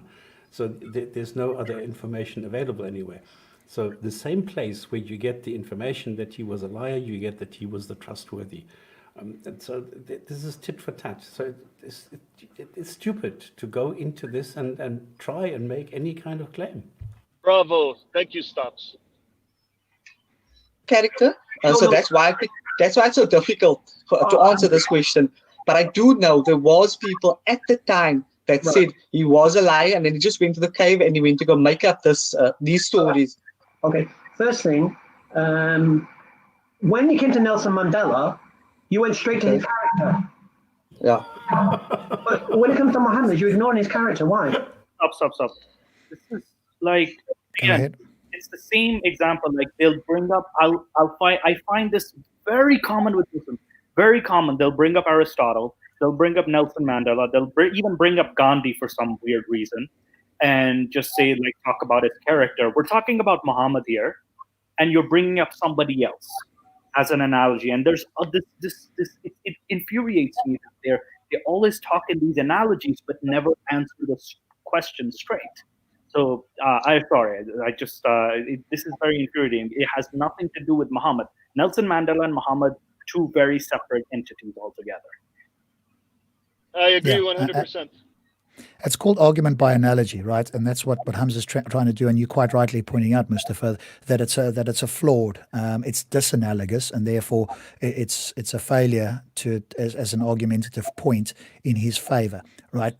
Nelson Mandela is much closer to the time. We have video evidence, we have living eyewitness testimony evidence, but none of us are suggesting, and neither is any of those people, that he was a messenger of God. So there's a very big difference between somebody who was seen as an icon, to whatever degree you think so, and somebody who potentially was a honest person, certainly in his later life, and somebody that claimed to be from God and was either made no mistakes or made almost no mistakes, or was virtually moral his entire life. So there's a big equivocation between these two, which is what Mustafa is pointing out. So if you're going to argue by analogy, then you've got to have the analogy very accurate. And we've said it 100 times before. Whenever Muslims mostly bring up 99% of the time, in my experience at least, that's anecdotal of course, 99% of the time they are disanalogous. They leave out a key crucial part when they're trying to argue with an analogy either to Muhammad or God that doesn't include a very special thing, which is obviously something like infallibility or omniscience or omnibenevolence or whatever the term would be for that particular entity, and they leave it out as if you can do that, and you can't. And I've said this many times. So I think you're entirely correct, because he brought up, and you weren't here, Smart, but in the previous section he brought up about Nelson Mandela and asked Ray, hey, do you think that if he was accused of stealing, would you take that seriously? And Ray said, no, I think he has plenty of money. He has a trustworthy character, etc., etc. And then Hamza says, well, why don't you trust Muhammad? And of course Ray has given reasons why. Plus it's 1400 years ago. Plus he's supposed to be inspired from God. So there's a lot of differences between trying to bring up an analogy with Mandela and with Muhammad. Rob, I just want to jump in for 1 second. I know it's very important for us to do some commentary on how Hamza is approaching his da'wah mission.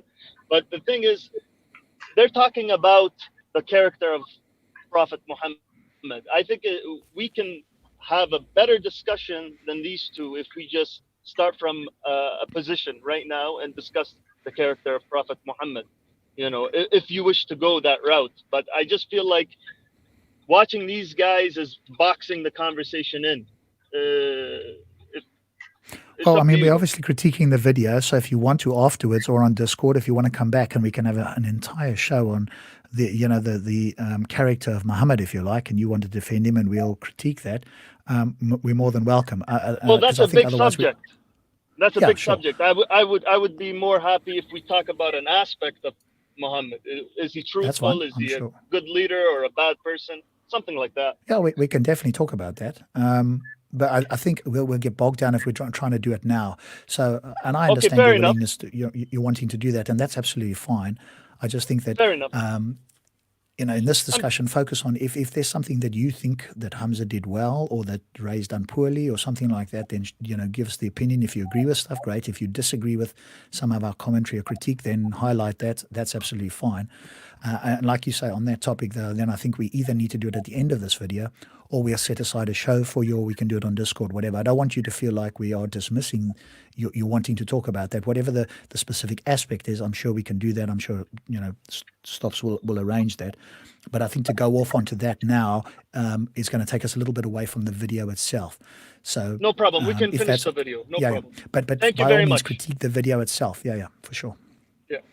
And let's go into it like we're agnostic, right? What we're doing here is looking at this and going, I'm looking at it from Ray's position. Is he getting something, you know, valuable from this that he can take away? If his view is that, like, I left Islam and I'm now reconsidering and I want to think about it, that's why I'm coming to speak to you guys. Has he been given any information that he can take away to think about, to wrestle with, whatever the case is? And I haven't heard that. He's been on the defensive virtually the entire time. And I'm not sure that he's going to learn something, like I say, other than not to make some of the mistakes of allowing the burden to be shifted, etc., and making claims that he doesn't really have current information for. I don't know his character. I don't know his character. So how can you call him a liar when you don't know his character? But you see, this is what's a tiny. But he also can't call him truthful. But he also can't call him truthful with that logic. Exactly. Yeah, sure. But at the same time, I think what's, you know, tad frustrating here is that he's explained why he does that. Now, we can critique Ray for you know, maybe overreaching in claiming that he's, you know, that he thinks Muhammad's a liar, but he's explained why. And what Hamza keeps doing is saying, well, you can't do that, or explain this again, or tell me why. But it's repetitive. I invite you, if you like, Smart, to go and watch the entire video and see how many times he asks the same question and how many times Ray basically says, you know, pretty much the same thing. Like I said, I don't know too much about Hamza. Like I said, I don't know too much about Hamza, but he crosses me as one of those street da'wah guys, and those guys can be very, very, very annoying. Like I have love for their commitment and their willingness to share with the world the wondrous values of Islam and et cetera, whatever floats your boat. But in my opinion, these street da'wah guys sometimes can be very, very, very annoying, you know. And I don't want to say anything negative about Hamza. I really don't know anything about him. I think he's a great guy, you know, because, you know, I think he has some commitments. About him, so. Yeah, I think he has some commitments, and he's willing to put his neck out, and he's willing to fight for something he believes in. That's something I can admire. But it's very painful watching these types of videos, because Ray seems like he's already made his opinion that Muhammad is a liar, and now you know, the onus on Hamza is to. Yeah, you're breaking up a bit there, Smart. So yeah, one of two ways. You can keep pressing Ray on asking him the same question, or you can present what you think is evidence to the opposite, which is, hey, here's why I think he wasn't so. Why don't you go and consider this, Ray? Look this up, whatever. Then at least Ray's potentially, if he's interested, has got something that he can go and look at. But that isn't happening here. Like it's the most reasonable out of the. Sorry. Ray, well, if it was me, if I was talking to Ray, I would not go with this route. I would give if I was Hamza, I would give Ray all the reasons why I believe Muhammad is truthful, and I would just put them on the table, and I'll let Ray pick and choose what suits his fancy. If he doesn't want to, he's already made up his mind, and this is a waste of time. If I was engaging with somebody, because I don't want to waste my time at the end of the day. I feel sorry for Hamza because I feel like he's wasting his time. Should imagine it's a very big table. All right, let's carry on. The lot out of the explanation, out of the list of possibilities, I think being a liar is the most plausible one. Even though I don't know his character. That's not reasonable. That's not good reason. Just because you think it. Was his character to lie or not? It's a simple question. You don't know. Fair enough. I don't know, but I would, if I had to guess, if I had to choose one of them, I would say that he was a liar. What if I told you his nickname was the Trusted One? I've heard that before. Okay, so Ray, one thing, if you're going to speak to anybody, and somebody makes a claim like that, the first words that I would hope in future will come out of your mouth is, "Can you show me where that's the case? Present your evidence. Give me your reasons why." And what we notice, especially with Hamza, but with people, but generally with people, is that they'll make claims and not back them up. And I think one of the things that we can all be better at is say, "Hey, this is what we believe, and here's the reasons why." As long as if we can actually get those reasons in. But you notice now what Hamza could have done is, "Hey, did you know that he was claimed this and here's all the reasons why." But all that we get here is that, "Hey, did you what if I told you X?" Right? That's just a statement out there. It's a speculative statement, and Ray should be asking for the evidence. I don't think that people can. I still don't think that they justified that to give me a good reason to trust these claims, because the claims is too big just to go on what people thought of him. Oh, okay. So to be known as the Trusted One for 40 years, yeah, that's not tested his character, no? So that's a good one. So just because he was known that he was a trusted one, if he brings me a claim like he something small that he witnessed 10 camels walking past, I'll believe him. That claim is not too big. But if he tells me he's witnessed maybe 1 million camels walk past him, that claim is too big for me to then believe him, even though he was well known as being the trusted one. Perfect. Okay, so that's a good point, right? What Ray's actually alluding to is mundane claims. Unless proven to the contrary, you will accept mundane claims. If somebody says, "Hey, I saw 5 camels," that's fine. If that same person says, "Hey, I split the moon," and through with Allah's help and put it back together such that you can't tell that it was split, you're immediately going to be skeptical. That's an extraordinary / supernatural claim. It violates the laws of physics as we understand it, and that you'd be extremely skeptical of. And I think that's a good point, right? So what Ray's saying is, even if he was the trusted one, the big claims, the extraordinary, the supernatural claims, that doesn't, just because he's trusted doesn't mean that I should accept that. And I think that's a good point, because what he's really saying is, hey, I can't prove that he was a liar, but even if he was trusted, that doesn't mean that we should accept extraordinary claims because he said so. The claim is what determines whether I can accept his claim or not. But I could say the same to you. I could say Nelson Mandela was a kleptomaniac and he stole not because he needed the money, he just wanted to steal. Yeah, if you bring me evidence for that, and then I will accept that, yes. So it depends on the claim. You mean no evidence? Why are you asking for evidence from me when I challenge what you're saying, and you don't bring no evidence to... I actually wrote notes here. I forgot that I've written notes on all these things. And so I made a note here, actually, that I just brought up, because I was like, I'm sure I did all notes on this, and I've noticed that I have. And this would take until 12 o'clock, so I'm probably going to miss a lot of this because otherwise we'll never get done here. But I wrote here, why is asking for evidence from you is because you claim to have convincing reasons to believe that Muhammad was who he claimed to be and did what he claimed. Then you shifted the burden, with a script of yours to the other person, suggest they need to have reasons for their disbelief. Remember, the original question Ray asked was, what method can I use to test if Islam is true? And that has not been clearly or concisely answered here. And it should have been trivially easy to express this, at least at a high level, straight off the bat, for what he did, and that hasn't happened. So that's why he's asking for evidence from you, because that's what his original question, if you rewind this entire thing, was all about. To back up your claims. See, according to your principle, you need to bring me evidence that he did lie. Yeah, but that's only because you've shifted him, you've maneuvered him into a position of having to defend one of these positions when he didn't have to do that. And he was asking you why you think Muhammad was a prophet and a messenger of God. And you flipped the script on him, and now he's in this position. Yeah, and my evidence that I'm giving you, my evidence is that if we list off the possibilities that he was crazy, that he was delusional, that he lied, for me, the one that sits the best, or he always telling the truth, the one that sits the best is that he lied. That's what I'm saying. Okay, delusional and crazy, I'll say it again, it's the same thing, and it means it's the truth. All right, a lie is something you say which you know isn't true. Yeah. Okay. Yeah. So you're saying his motive was wealth. Okay, who was he married to? To Khadija. And who was she? She was. I know she was a businesswoman. The richest woman in Mecca. Yeah. Did he need money? Sorry, say that again? Did he need money? No, we didn't. So why are you claiming that he did it for money then, when he doesn't need money, when you know he's married to the richest woman in Mecca? Okay, so let me stop here. One quick thing. You see, this is they highlight the danger of Ray speculating, right? But one reason Ray could have given, and again, it's easy to say it afterwards.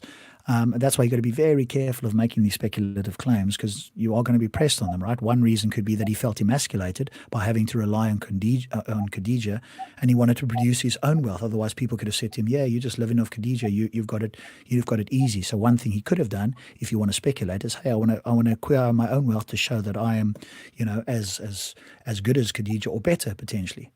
But this is all speculation, right? So all he's asking for is speculation so that he can knock it over and say, "Well, I don't accept that," or repeat the question over and over. But this is really a pointless line of questioning. Okay, that makes sense, yes. Okay. Maybe he wanted more money. Maybe he wanted more. Who was his uncles? No, she died. I don't know. Yeah, you see, and now we go down this route, right? That's what I was saying. Did you want to say something, Stops? Anybody else? She died. Who? Oh, okay. Yeah. They were the custodians of the Kaaba, the custodians of Mecca. Okay. The leaders of Mecca. Okay. So did he have status already? Okay, I stopped it here, and you guys tell me what you think. Yeah, just because he was an existing, what do you call it, a nobleman. Keep in mind, when we look at the historicity, Abu Talib had a very declined position, socially speaking, and Abu Sufyan had a higher position. And the Umayyad clan and the Hashim clan were rival clans. So there could be every reason for Muhammad to grab that power and bring it back into the favor of the Hashim line, of Bani Hashim. So Muhammad does have a reason to gain power. Political. Yeah, I mean, there's another one, right? You've now given another option. But this question, did he have status? I mean, for me, it's like, well, how and when did you determine this? What's your criteria for status? What is, when I hear status, I'm like, okay, what does it mean and why should we accept that, right? What does it mean to have status? That some people believed him? Well, people believe people all over the show. So what is status, and what's the criteria for deciding what that is? Because what the whole point of Hamza at least trying to go down here is to hit away the speculation of Ray and say, no, all the things you're saying can't be the case because X, Y, and Z. Instead of presenting all of that and giving the reasons or some evidence for that, he's questioning Ray to bat this away. And he could have easily, as Smart said, have laid this out on the table and said, okay, now here's some of the reasons why. Maybe he brings up Quran or he quotes something or whatever the case is, and then Ray can go away and speculate or go away and investigate it, right? But none of that's happening. It's the opposite.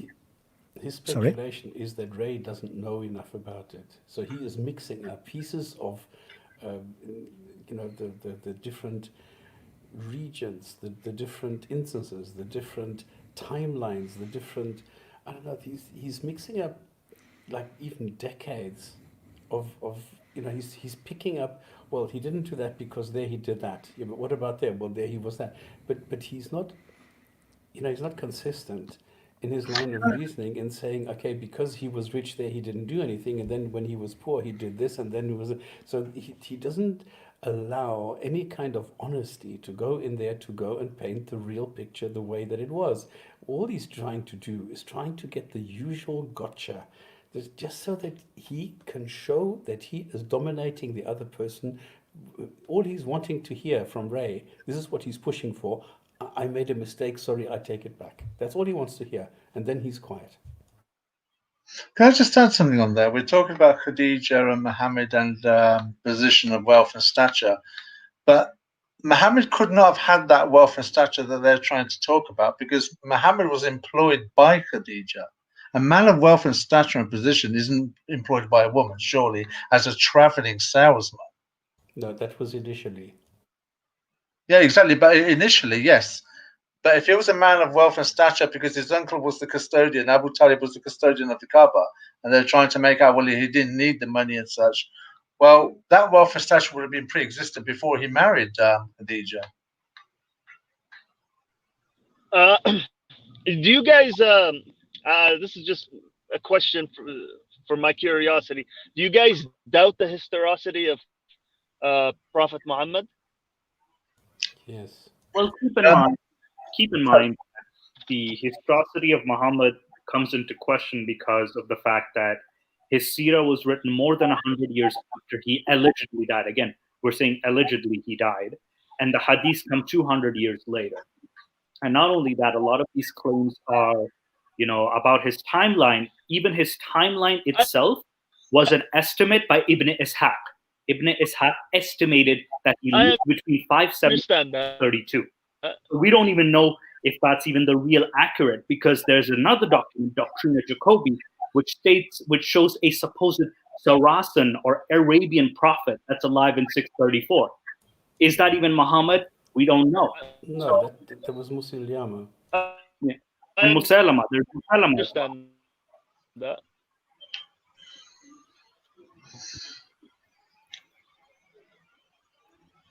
But with regards to the historicity of Muhammad, there's something else you can add on that as well. You can also add on the historicity of Mecca. So when you combine the historicity of the man Muhammad and the historicity of the location Mecca, you've really got monumental problems. Okay, but it's just by the by now. Yeah, that's. Yeah. I think we should continue with the video because we're taking a lot of time. Why is it? Sorry, what? No, continue the video. Okay, Rob, hit it. Rob. Hey, where did Rob go?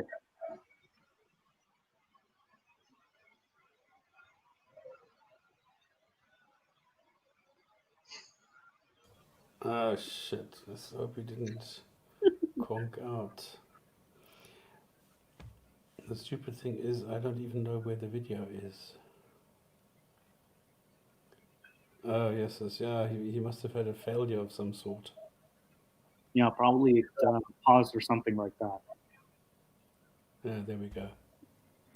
Can you guys hear me? 1, 2, 3. Can you hear me? We can hear you. Yes, we can hear you.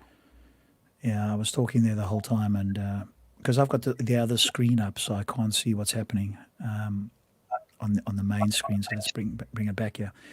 All right, let's carry on. I was trying to say there that all that Smart asked is, do we doubt the historicity? And I think we all do. But to get into it now, Mustafa, I think is probably not useful, because now we're going to go down that path. He just asked that question. So we keep that for another time, because I think that is a valuable topic to have a discussion on.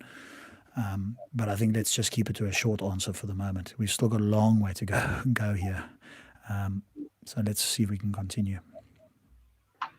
Yes, he could have wanted more. I'm wanting more, Satan. Okay. And what happened when he came with this message?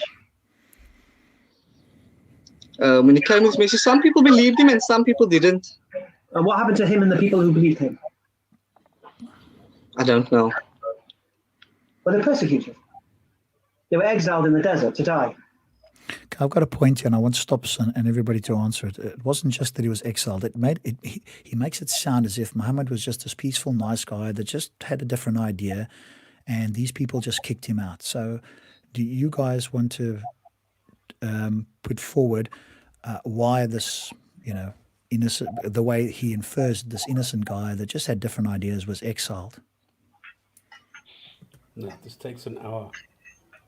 Just a general overview, just like a couple of points. No, he came back. He said, "I'm the prophet. You need to listen to me. There's only one God. Do as I tell you to do, or there's going to be shit happening." And he was they got derided. more and more aggravated, and he started telling them, "No, you need to listen. You need to listen." And that's it, until they had enough, and they said, "Look, you're now really threatening our livelihood, so you're being really aggro, and this is why we need to deal with you." So they made a pact. Everybody was going to go kill him. Somebody snitched, and he ran to Yathrib. Isn't there an account as well that he was deriding their gods and they were trying to get rid of him and they offered him position and wealth in order for him Okay, to but stop? these are the details I didn't want to go into, because if you tell the whole story, then it's going to take an hour, because the standard narrative is quite detailed on this. I'll shut up. Yeah, no, it's Because cool. It's just a case of that. Go what Hamza is claiming, because then you need to say, well, the people who believed that they were checked out, and yes, there is a story. I don't know whether it's even deemed authentic or not, where they went over to Somalia, to Eritrea. Yeah, as you say, it gets quite detailed, but I just underline this because he makes it sound as if, he was just exiled. He was just a guy floating around. Suddenly people just didn't like him and got rid of him. And as Stop said, I that's what I wrote here. He made a severe nuisance of himself to the point of threatening people in Mecca. And exile doesn't mean death. They just barred him from the city, right? People have been exiled before. So, but as you say, if there was the case of trying to assassinate him, that's obviously a much stronger threat. But if you just get rid of somebody, you certainly aren't condemning them to death. In fact, you're actually being merciful, because you could have, as you said, assassinate them or try them and execute them in the town square. Well, you guys accept the fact that he was banished from Mecca, but you guys don't remember that there was an attempt on his life as well? I mean, you guys. Stops has just mentioned that. Stops just mentioned that. Okay, But so why the was attempt. there? But Smart, why was there an attempt on his life? The attempt came before the banishment, or was it the other way around? They banished him, then they attempted to murder him. But It why, doesn't matter. Doesn't matter. It doesn't matter which way around it was. Why did they do that, though? Well, obviously they didn't like him. Yeah. He was do you think disturbing. Correct. He was do you think that he disturbing social contributed order. to their dislike? Do you think he contributed to their dislike, or they just didn't like him because he was this wonderful guy that spoke to God? 100% he disturbed their social hierarchy. There's no Correct. reason. Why would you want to get rid of somebody? Correct. So obviously they did something. We can speculate whether that's good or bad, but obviously he did enough there to warrant, at least from their point of view, exiling him, right? But that's the point. Okay. Would you concede that he never ever acted in violence in his time in Mecca? Oh, never. Within the history of tradition, the Islamic tradition, he was a non-violent individual. When you say that, do you mean did he act violent himself, or did he ask other people to act violent on his behalf? There's no evidence of any violence. I understand the question now. Okay, this is a bit sneaky. Apparently or allegedly during his time in Mecca, no, because that's why some people say you have the Meccan verses, the peaceful verses, the nice and cozy verses, which were then later replaced by the Medina verses. So this is correct. According to the Sirah in the beginning, he was non-violent because he was weak and he needed the support of others, and this is why he was just preaching. Okay, so you take the position that he was a mastermind Machiavellian tactician. Well, this is the way this is Muhammad is not a person. He's a character in a book, and this is the way he is being described. Yes. Okay, no problem. All right. So what I'm trying to say is that within the tradition that you guys doubt, which is fair, I'm not saying you should accept it, but within the tradition that you guys doubt, he was a non-violent actor in Mecca. An attempt happened on his life, and then he was banished. No, And the attempt was there to banish him. And then his uncle came in and said, "No, you can't do that. He is a member of the Quraysh. You can't do that." So then they said, "Okay, let's give him one more chance." He duffed it, and then they decided, "Look, we've had enough. No, banishing him is not enough. We need to kill him." And that's when Okay, he no, then ran. okay, no problem. Follow me now. So when he was weak and he had no money and he had no power base and he had a small amount of followers, he was forced to be peaceful. But when he got the upper hand, he became violent towards Mecca. Correct. Okay, so he's a mastermind, upstart Machiavellian tactician. I think actually it's He's a Donald Trump figure. No, the way that it's depicted is that he's just an opportunist. He's the greatest opportunist to have ever lived. No, it's just no. It's just a person who suddenly finds himself surrounded by gullible people who are willing to do things for him as long as he supplies them with women and weapon and money. So that's what he does, and suddenly he gets a bit crazy and gets power hungry and takes over. So he creates an entire religion and legal system onto himself, looking into himself. He didn't do all of that himself, right? He didn't do all of that himself. Okay, so he's free from after his death anyway. Okay, so he's free from some grievous crimes. He's not responsible for the Sharia. Well, there's the basis there, isn't there?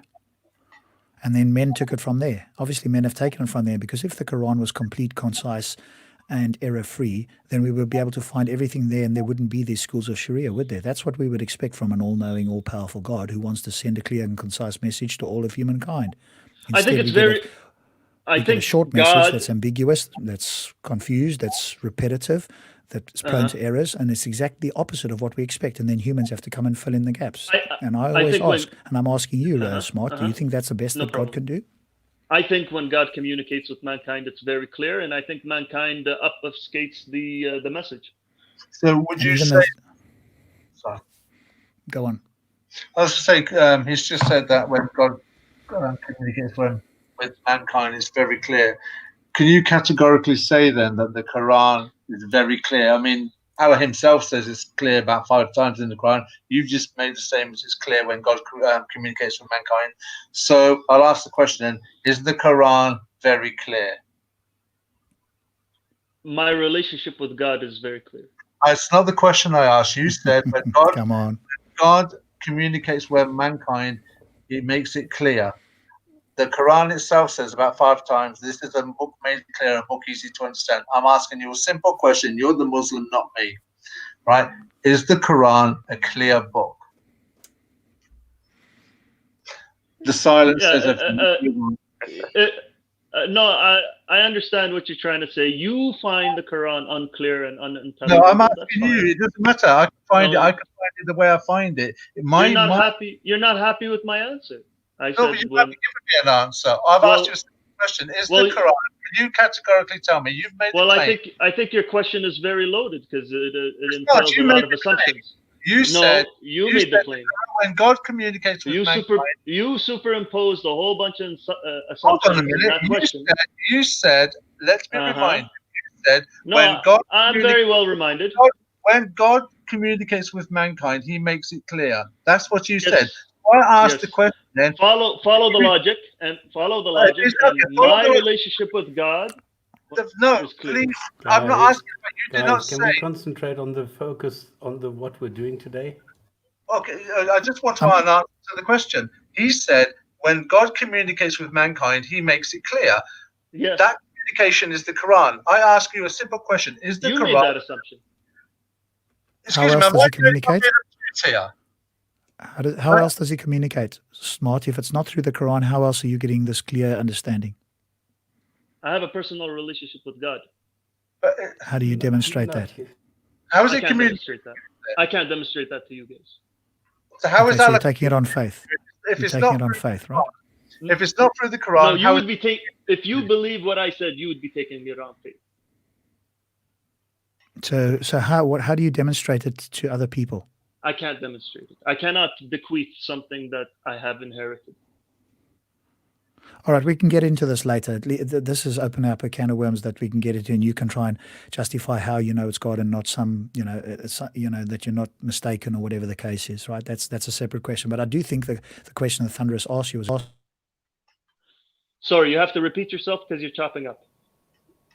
Sorry, Rob. Again. Sorry, Rob, you're cutting out. I can't hear you. No, you've got connection issues today, man. I don't know what's wrong. It's Allah's form of communication. Rob, you're cutting out. You're not Okay. there. You're not heard. So where's the motive gone now? And he was offered money and status to stop telling people to worship one God. See, here's what you're asking me to believe. You've got a guy who's known as a trusted one for 40 years in Arabia. Yeah, he's a guy who's married to the richest woman in Mecca. He's a man who's got status in the city already through his family connections. And through this lie that you're claiming, he lost all his family connections, he lost all his wealth, and he was persecuted to the point of death. Okay. I need to believe that.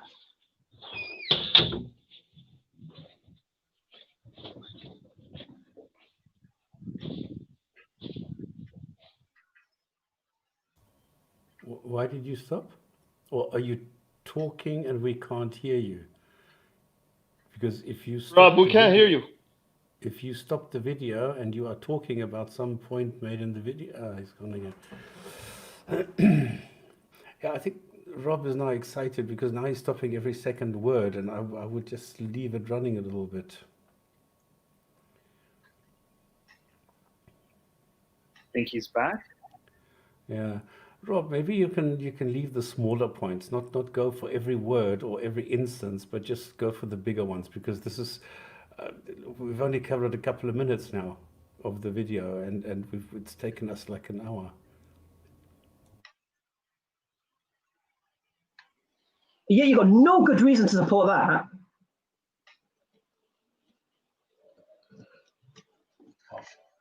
Yeah, I think the only thing I can come back to is that I think it's the most plausible out of the lot. I just think the claim is too big. How is the claim too big when we've already established that creator could exist, and that he's claiming to be a messenger of this creator? So you're saying he's claiming that he's a messenger of the creator is because you don't believe a creator exists. We've already established the cause of the universe needs to exist. Yeah, but the communication, I don't believe that the creator could have communicated with him. I just don't see that. There's something wrong, Rob. We can't hear you. We can only hear the video sound, but not you talking. For some odd reason, your microphone is not transmitting.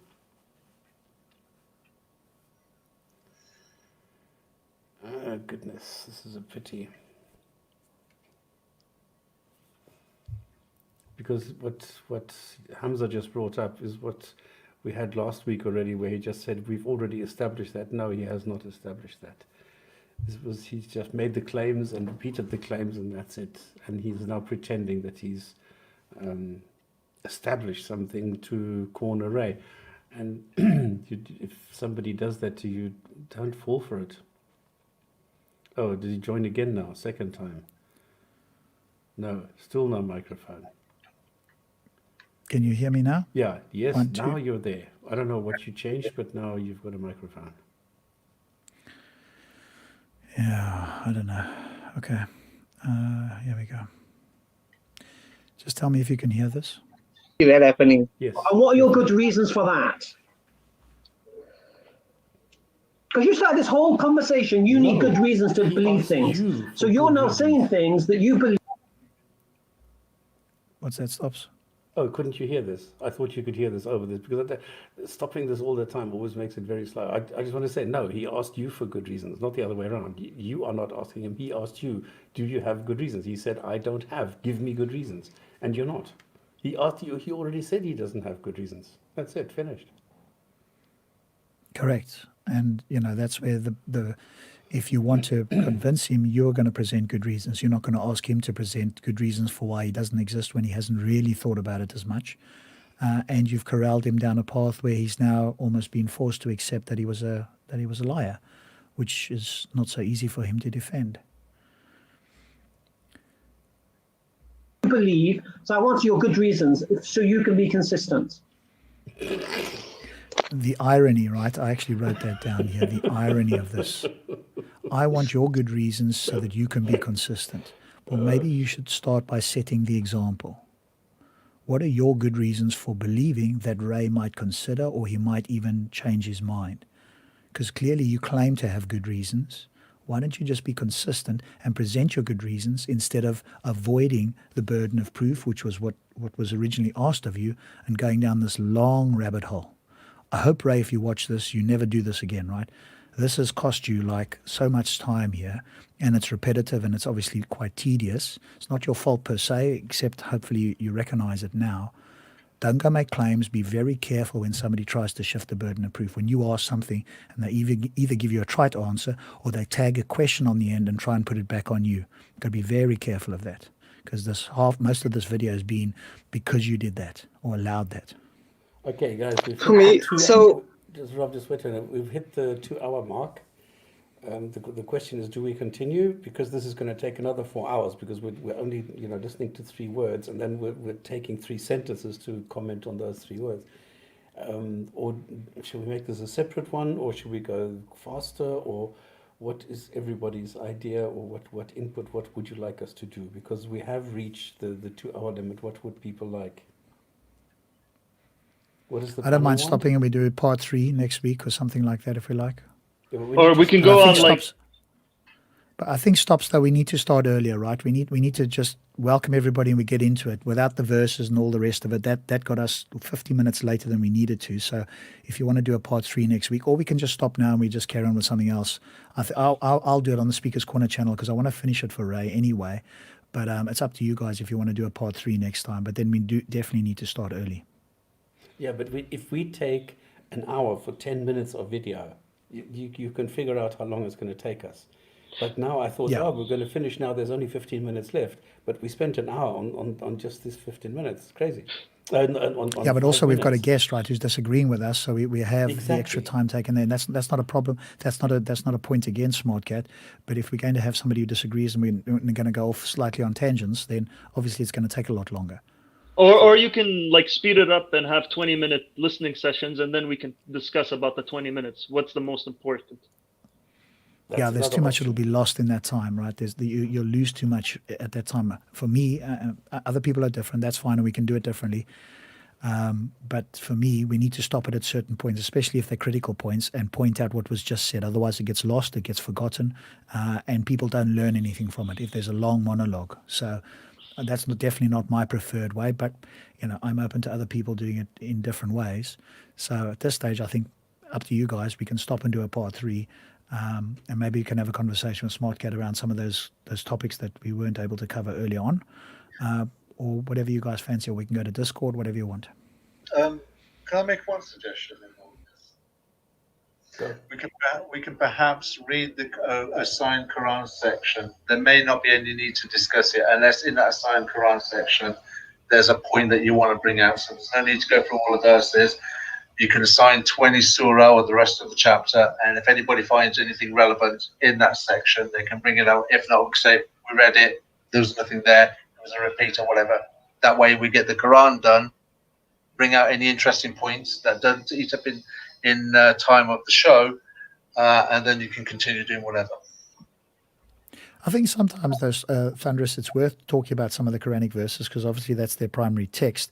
But I think on nights when we have the critique and we know it's going to run long, if we start having a long conversation there, especially if we have a guest, then obviously it definitely runs long. But if we haven't got as much content that we're going to do for the whole show, then then we can go into a longer one because some of those verses are interesting, or at least we can question SmartCat on them. What is his take, or whatever the case is.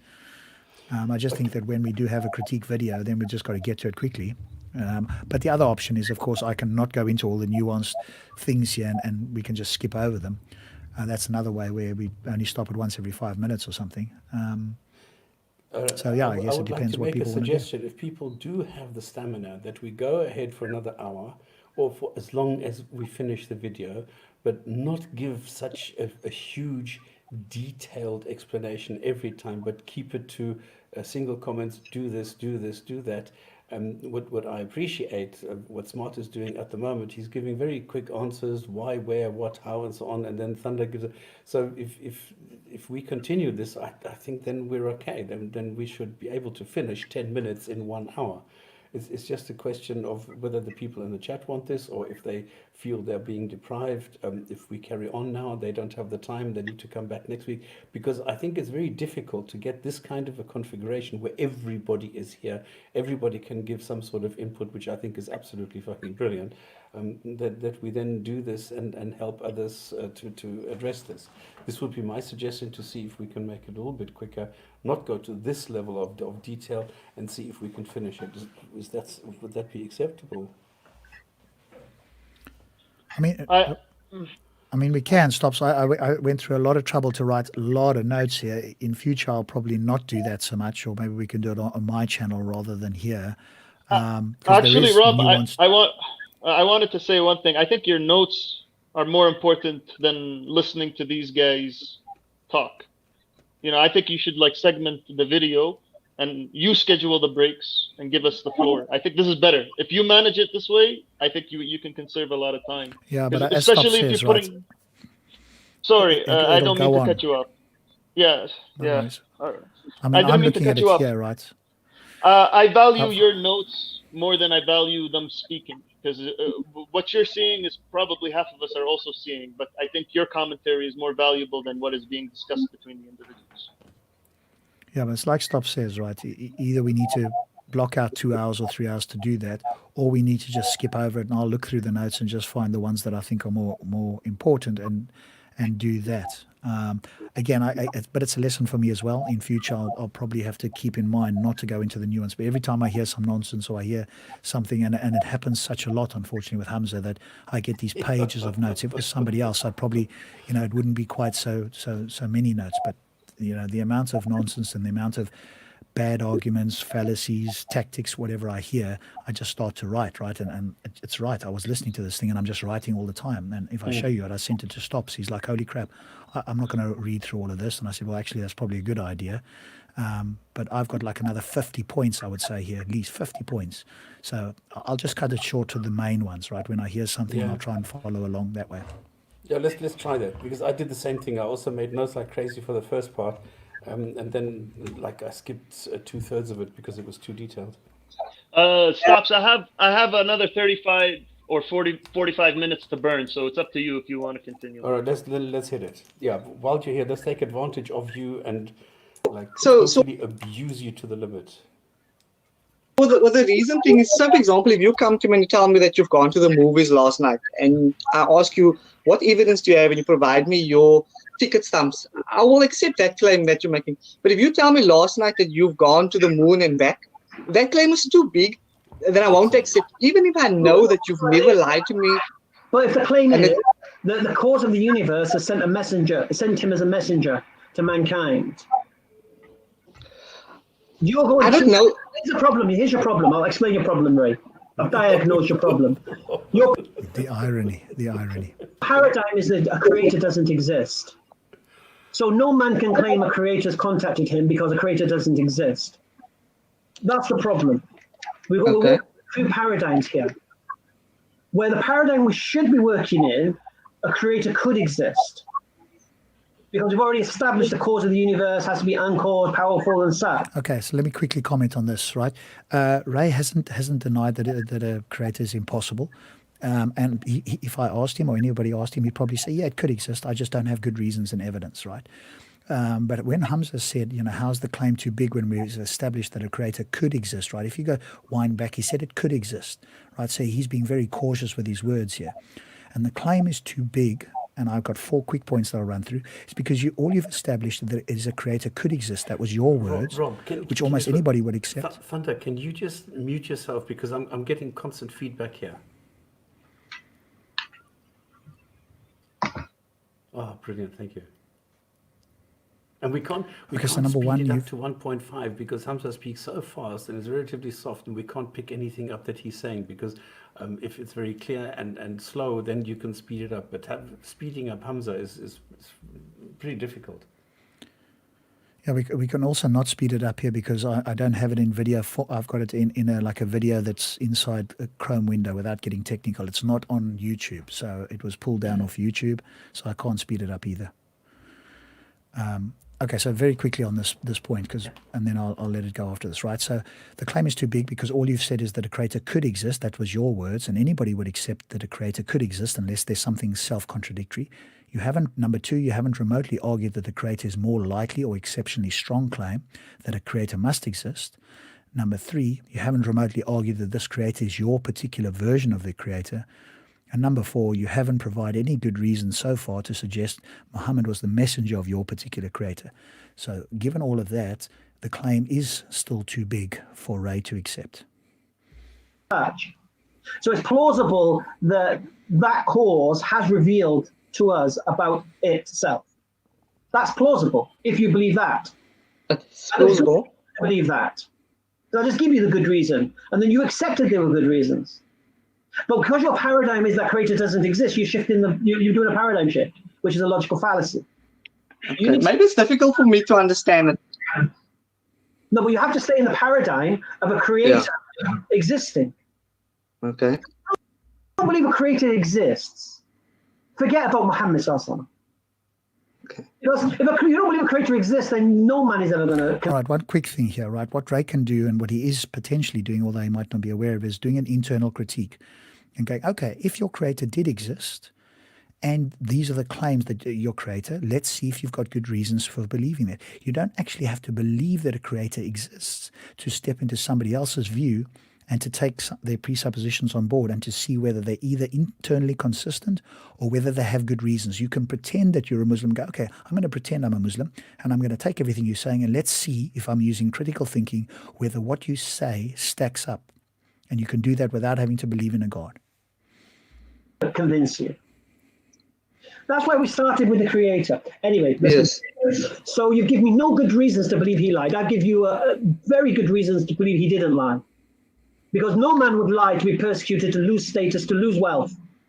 Of course, people have done that throughout history, so that's not true. People have done that for whatever reasons. They think they're correct. They want to do something else. There's a multitude of reasons why people would do that and lose all their things. You did it.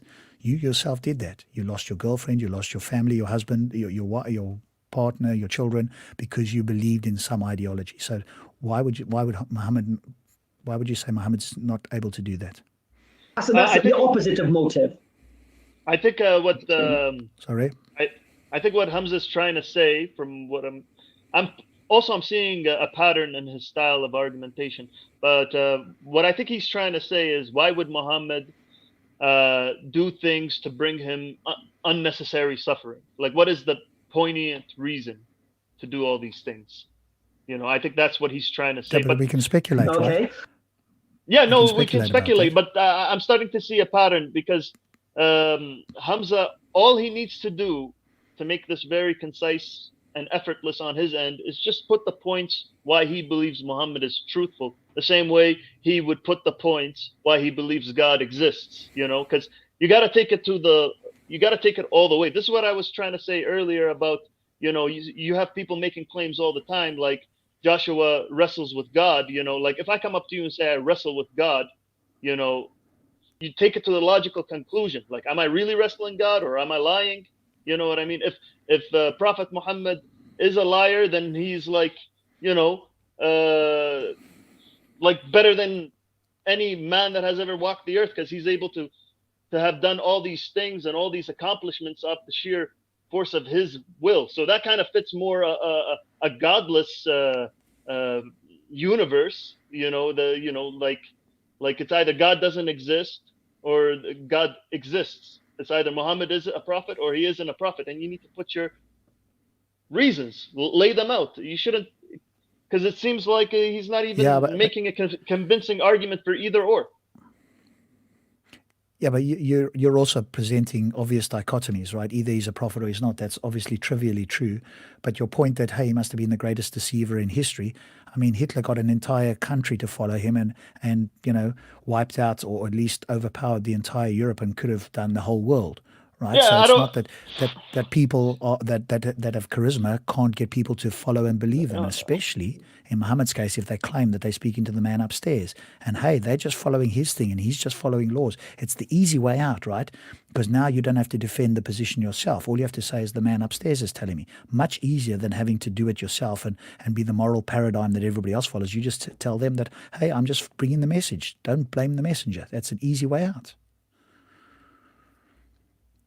It's still, Now- not a lot of people are successful, even in that regard, even in that type of, cottage industry.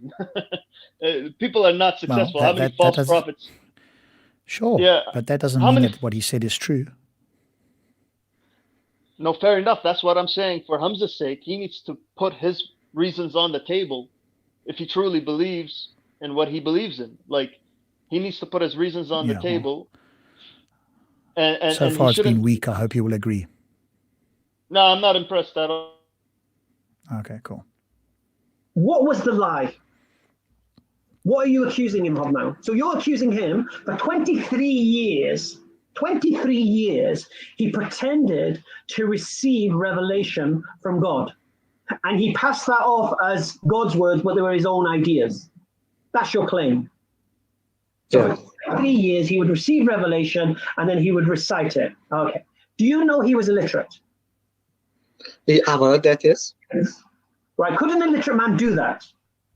Well, remember what the claim is that he's presenting revelation. Nobody's claiming that he wrote a book. Even if we take the claim that he illiterate is the case, all that happened is he recited things that he claimed got from God. Can an illiterate man do that? Of course he can. I mean, what a silly question to ask. Here's something I differ with my Muslim brothers. I don't believe that Muhammad was illiterate. I think they misunderstand the word ummi. I think a proper translation would be non-expert or not an expert, like in anything. I think that's the closest I thing. mean, yeah, I mean, you can debate that with them, I guess. But his claim, can somebody do this? And the answer is trivially yes. Of course, somebody could still claim to have revelation and be illiterate.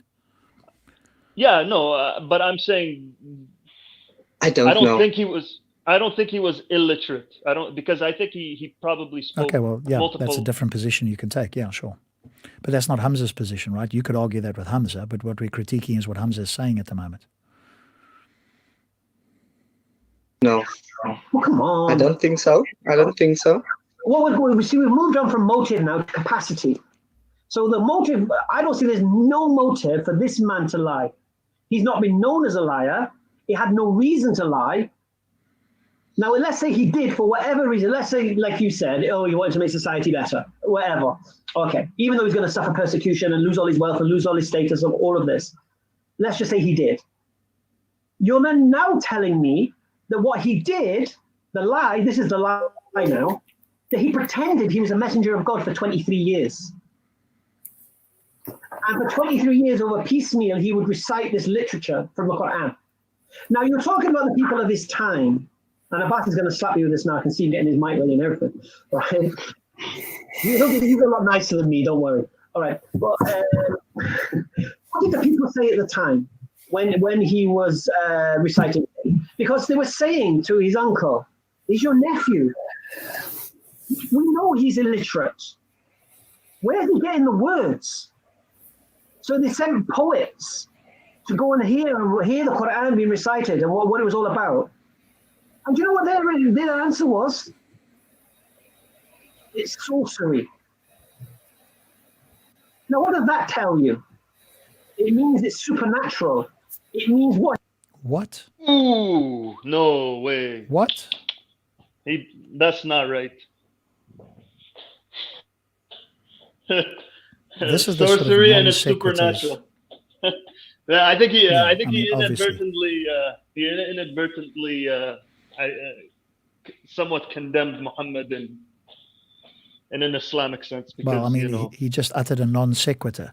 some poets, if that story is true, and again Stops and the other guys can chime in, but if that story is true, all that happened is some poets came there and claimed that there was magic. I mean, people thought there was magic happening in Egypt, right? When Moses was there, they thought there was magic happening there.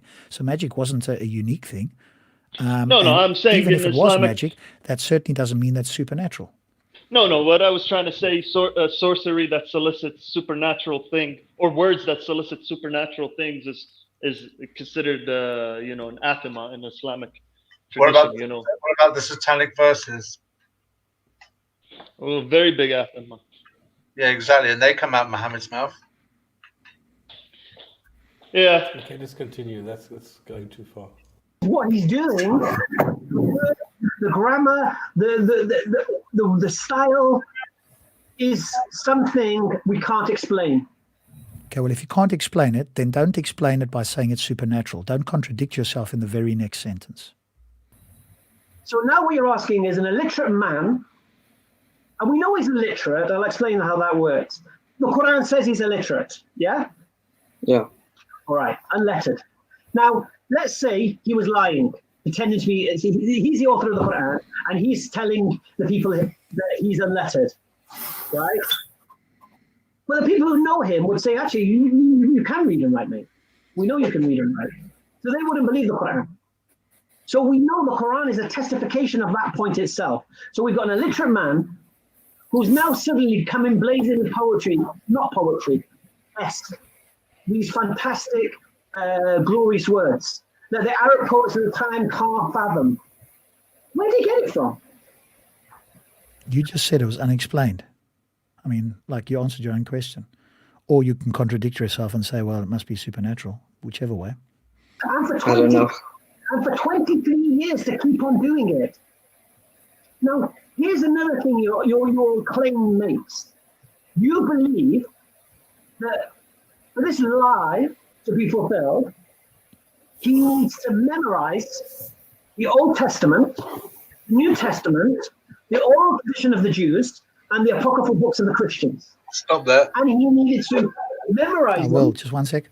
I know you want to... rehash them in his brain over 23 years and reveal it piecemeal. This is... Go ahead. Well, he said that he has to revise the Old Testament and the New Testament. If that's the case, then why is it that we find no details of the Old Testament and New Testament in the Quran then? Not only that, he's just actually kind of by implication invalidated the authenticity and integrity of the Bible. Otherwise, why would he memorize what the Old Testament and New Testament said? Third of all, if the Old Testament and New Testament are valid and not corrupted, and Muslims claim it's corrupted, then why did Muhammad or his companions not keep a copy of the Old Testament and New Testament to validate his prophethood against an authentic Bible, Old Testament, New Testament, in comparison to the corrupted ones that they alleged that were around at the time? So that whole... it doesn't make sense. Because he's going to say now, and you can speak on it now rather than when he says it, because it's going to come up like literally in the next few moments. He's going to say that the Bible didn't arrive in the Middle East or that area until the 10th century. So no ways Muhammad could have known any of this stuff. That's going to be the claim that's coming up, and I underlined it here. If that's the case, then how comes there were Jews and Christians in this vicinity? What book did they have if it wasn't the Old Testament and New Testament? Well, there we go. That's why I underlined it. All right, let's carry on. It's going to come up now anyway. This is your claim. Now, we know the Arabic Bible didn't arrive in the Arabian Peninsula until the 10th century, 400 years later. So my question to you is, to support your beliefs, where did you get it from? Oh, I think I know what he's talking about here. He's talking about the oldest Masoretic text that was found is dated to the 10th century. But then, do you know what the Masoret? Does anybody know what the Masoret text is? It's named after Masoretes. They were the copyists, for crying out loud. Copyists of the Hebrew texts. That's why it's referred that way. Right. Yeah. The oldest. I think that's where he's getting his information. He's conflating the oldest Torah that you can find, the oldest manuscript, and he's using it as evidence that it didn't arrive till the 10th century. I think he's reaching right there. Yeah, but he's now doing exactly what he's been accusing Ray of doing, and that is bringing up facts he can't substantiate. Yep, well, he's been doing that a lot. No, I didn't say that. No, you're not saying it, but Stops is saying it, and I'm agreeing with him. All right, let's carry on. I don't know. I've got the capacity to do this thing. So no major good reasons not to believe. You've given me a lot to think about. Abbas is going to give you. I'd love Ray actually to come on, or we can speak to him. And I want to, if he watches this, maybe Ray, if you're watching this, or you do, note down all the stuff that you've been given a lot to think about. What substantial reasons has Hamza provided to you that you can go away and think about, or have all that you've been have to do is defend positions that maybe you shouldn't have got into in the first place? What is it that he's given you a lot to think about? That's the question for Ray. If he ever watches this, please email me, comment, whatever the case is. Come on, anybody Maybe would be more, don't worry. overwhelmed Yeah. being bombarded like this by this guy. Come on. Yes, as if you're sitting there, you're not an expert, you haven't done this for a long time or whatever, and you're being bombarded by all these accusations, by all these things that it's obvious that you must know this and da da da da. Of course you think, oh my God, am I doing something wrong? Is it me who's doing something? Of course you do. Yep. Yeah, to be honest, I haven't heard this line of argument. So it's given me a lot to think about. I think I'm going to leave it at that. And yeah, thank you guys for having me on. Ray, if I may just... One more minute, sorry. Yeah. Just let me finish you up, Ray, and then I'll let Abbas pick the bones, yeah? All right. Did you notice those sort of little snide comments, right? As if they're like he's, exposed Ray or whatever the case is. This is the one thing that I really dislike about Hamza, and that's why I will go harder on him than I would on somebody else. And then when it turns around and he's exposed, he makes the hypocritical and inconsistent and false claim that, hey, I can only win or I can learn, but doesn't extend that same courtesy to everybody else. Firstly, it's a false dichotomy. And secondly, why does that apply uniquely to you, as if everybody else is not there to win or learn? Either you win or you lose, that's a proper dichotomy, or you learn or you teach, that's another dichotomy, right? But to say you win or lose is a false dichotomy, but then to back that up, don't be inconsistent and claim that's only you, right? And then smile because somebody who doesn't know much about Islam and who admitted that in the very beginning doesn't have many answers, and now you feel good. This is like being a bully in the schoolyard and going to beat up the kindergarten and then walking away patting yourself on the back. And then when you come up against me or stop spamming that you won't even come onto this channel because you're so concerned about it, then you walk away, and we've got it on record. And I'm so glad I've got that on record. So don't make out as if you're something special here, because you're clearly not. And even at my not that good understanding of Islam as much as Stops and the other guys here, I can just turn you inside out just on logical thinking and critical thinking. I don't even need to have all the rest of it. So don't smile as if you've done anything particularly good here. Now, the amazing thing is this man, 1400 years ago, in the desert, illiterate, known as a trusted one, came out with this beautiful poetry-ish. Not poetry, it's beyond that. And here's the amazing thing. The guidance that came 1400 years ago from this man is the thing today that is the only thing today that will protect you from the 5 poisons within society. Nothing else will. And on that note, Ray, sorry if I was a little bit hard. Forgive me. I triggered my speaker's corner mode. Now Abbas will give you the medicine. Ray, Okay. Thanks, Sam. Right, let's listen to this medicine now. I want you to pay attention to this and see what Abbas does now. Just let this sink in what happens now. What are the 5 Hi, poisons? Ray. How are you? Okay. I'm okay, yes. Ray, you seem like I'll be honest with you. You seem like a very nice person, and I understand that what you've done or what you've concluded is perhaps in good faith. You haven't done it in bad faith. I appreciate that, but it was very telling because you said that I was born into a Muslim family. But yet I found no reason to stay Muslim. So you left. Okay. Yes. But But at the same token, Ray, you admitted that actually you didn't embark on a journey of finding out whether what you had was the truth or not. And so it's only logical that you could have already had the truth, and obviously because you had a lack of knowledge, didn't appreciate it, or what you actually had was a lie, but you had no evidence to prove that it was a lie. But what I'm trying to ask you is that you don't seem to have done that journey. You haven't partaken that journey. You just decided that I was born in a Muslim family by chance. Somehow, therefore, this isn't true, and I'm going to leave. Do you see my point? No. I see your point, yes, but this is so painful. He reminds me now of this Dawa is easy guy. This is so terrible. No, he has explained exactly what the problem is, what the problem was, and why he still has a problem with it today. It is not that he is lacking the information thing. He's just saying that there is no good reason to believe that any of this is the case and that there is some sort of salvation waiting for him or whatever. And you guys are not providing him with any good reason. You are just preaching, you're just talking down at him as though he's some stupid idiot who doesn't understand what's going on, and they just have to sort of shake him a bit to bring him back to his senses, and then he will drop to his knees and say, oh, I've been so stupid, of course, these are the reasons. What? This is crazy. They're doing exactly the opposite. If they were talking to me, I would say, listen, you guys are stupid. What you've just done, you've confirmed me in my saying there is no good reason because you've not given me any. This is terrible. Yeah, I kind of said the same thing, right? So Abbas wasn't listening or didn't follow most of the stream, and you're quite right. Ray said he left because he didn't have any good reasons and evidence. But like I mentioned to Hamza, it's that I didn't have good reasons, and I thought the way that I understand to believe something is that you need to be shown that it's true before you believe, if that makes sense. Yes, and I agree with you there completely.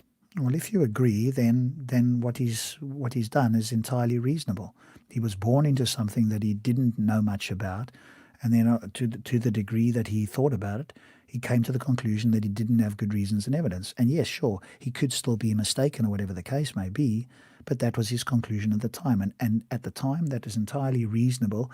It's not like he just rolled over one day and went, you know what, my left side is itchy and I just don't believe in Islam anymore. Or I've seen some bad Muslims and don't believe in Islam. He didn't make that sort of spurious, rationalization. He came to that conclusion, whether it was through deep, study or not. And the conclusion that you don't have good reasons and evidence is not an unreasonable one. Completely. And I don't believe that blind following is good for anybody or for anything, in fact, because if you do blind following, then everybody would stay in whatever belief they were or would stay in disbelief if they were. My point to you is this, though. You see, if you were already in a religion or born in a religion, and yet you say that you were not convinced of it, I can appreciate that perhaps nobody approached you to convince you of your stance, which is Islam, okay? Yeah. But it doesn't appear that you yourself took the step forward to investigate it for yourself in detail. What it appears to be from what you're saying is that you left Islam and then looked for reasons to justify leaving Islam. Yeah, And now go and that's blame not what he Ray did. for what he's done. I mean, come on, are you fucking out of your mind? Jeepers, what an idiot. He just told you why he left. And in fact, the fact that he's on a conversation with you guys means that he didn't just go and look for reasons afterwards. I would suggest that there's a number of Muslims that I've spoken to that have done exactly that have converted into Islam and then tried to justify it afterwards. So we can level that same claim at Muslims, or at least some of them, as well. But Ray clearly said that he left because he didn't have good reasons. Can I just add something on there? Just from the personal experience of speaking to other people as well, as much that you don't necessarily have to have the great detail to know that something's intrinsically wrong. But as human beings, we've all been in situations where we've not got all the facts, but we instinctively know that there's something wrong here, and not to pursue an action or an act or a direction any further. Would you not agree with that? And Islam, Yeah, you can definitely have Yeah, and Islam is one of those, you can look at it visually. You don't need to know the facts. You can just look at the history of Islam or visually in communities around the world to conclusively draw the fact that this religion is toxic. You don't need to have the facts to come to that conclusion. Thunderous, what do you mean by instinctively? Instinctively says that there's something wrong with Islam. So we all have this in us? We, as part of our human being cycle, I'm sure many of us have been in situations, whether it's political, business, or financial, or whatever the circumstance may be, where we've got ourselves into a situation or found ourselves in a situation and realized, even though I don't have all the facts here, I'm not going to pursue this any further than I need to because I feel uncomfortable with it. I might not know why I feel uncomfortable with it, but I just know that there's something wrong here and I'm not going to pursue it any further. Is it safe to say we all have a fitra to reject Islam? A fitra to reject Islam? No. When you say Islam, do you mean Islam as far as submission to God is concerned? I mean, how are you using that word there? Because you could use the word Islam to mean a submission towards God or an inclination towards God, or are you talking about Islam in the sense of the religion of Islam, that is Prophet Muhammad and the Quran and Allah? No, you just said that we all instinctively will find something wrong with Islam. No, I did not say that. I said that as human beings, we find ourselves in situations that we feel uncomfortable with. And this guy, Ray, doesn't necessarily have to have all the facts. He's instinctively come to the conclusion, without having any much in the way of evidence, to know instinctively that there's something wrong with Islam. They're trying to pressurize him and cajole him and to sort of lay the blame, not so much on Islam, but the fact that he doesn't know that much about Islam. And it was his responsibility to go get the right knowledge from the right people. And all I'm saying is sometimes in life, you don't need to have all the facts of a certain situation given to know that whatever situation you're in might not be the right situation. Yeah, I don't necessarily agree with everything you said, but I do have something similar experience with talking to some people that seem to able to explain and diagnose what's wrong with your thinking. You know, it's very aggravating. And I think that's not the right way, perhaps, to find the truth in any subject, if you can see what I mean by that. Do you appreciate that? Yeah, I agree with you. Perhaps I didn't do the research that I needed to do. I felt more that it was the owners of whoever was making the claim, or the religious people, or the Muslims. It was their job to convince me to follow this faith. Okay, and, that's fair. Did you approach anybody to convince you of Islam being true? I didn't approach anyone other than really just looking at some YouTube videos of Speaker's Corner a bit, and I was conflicted. But remember, Abbas, and you might have forgotten about this, he came onto this specific stream and he asked Hamza for a methodology by which he could assess whether Islam was true.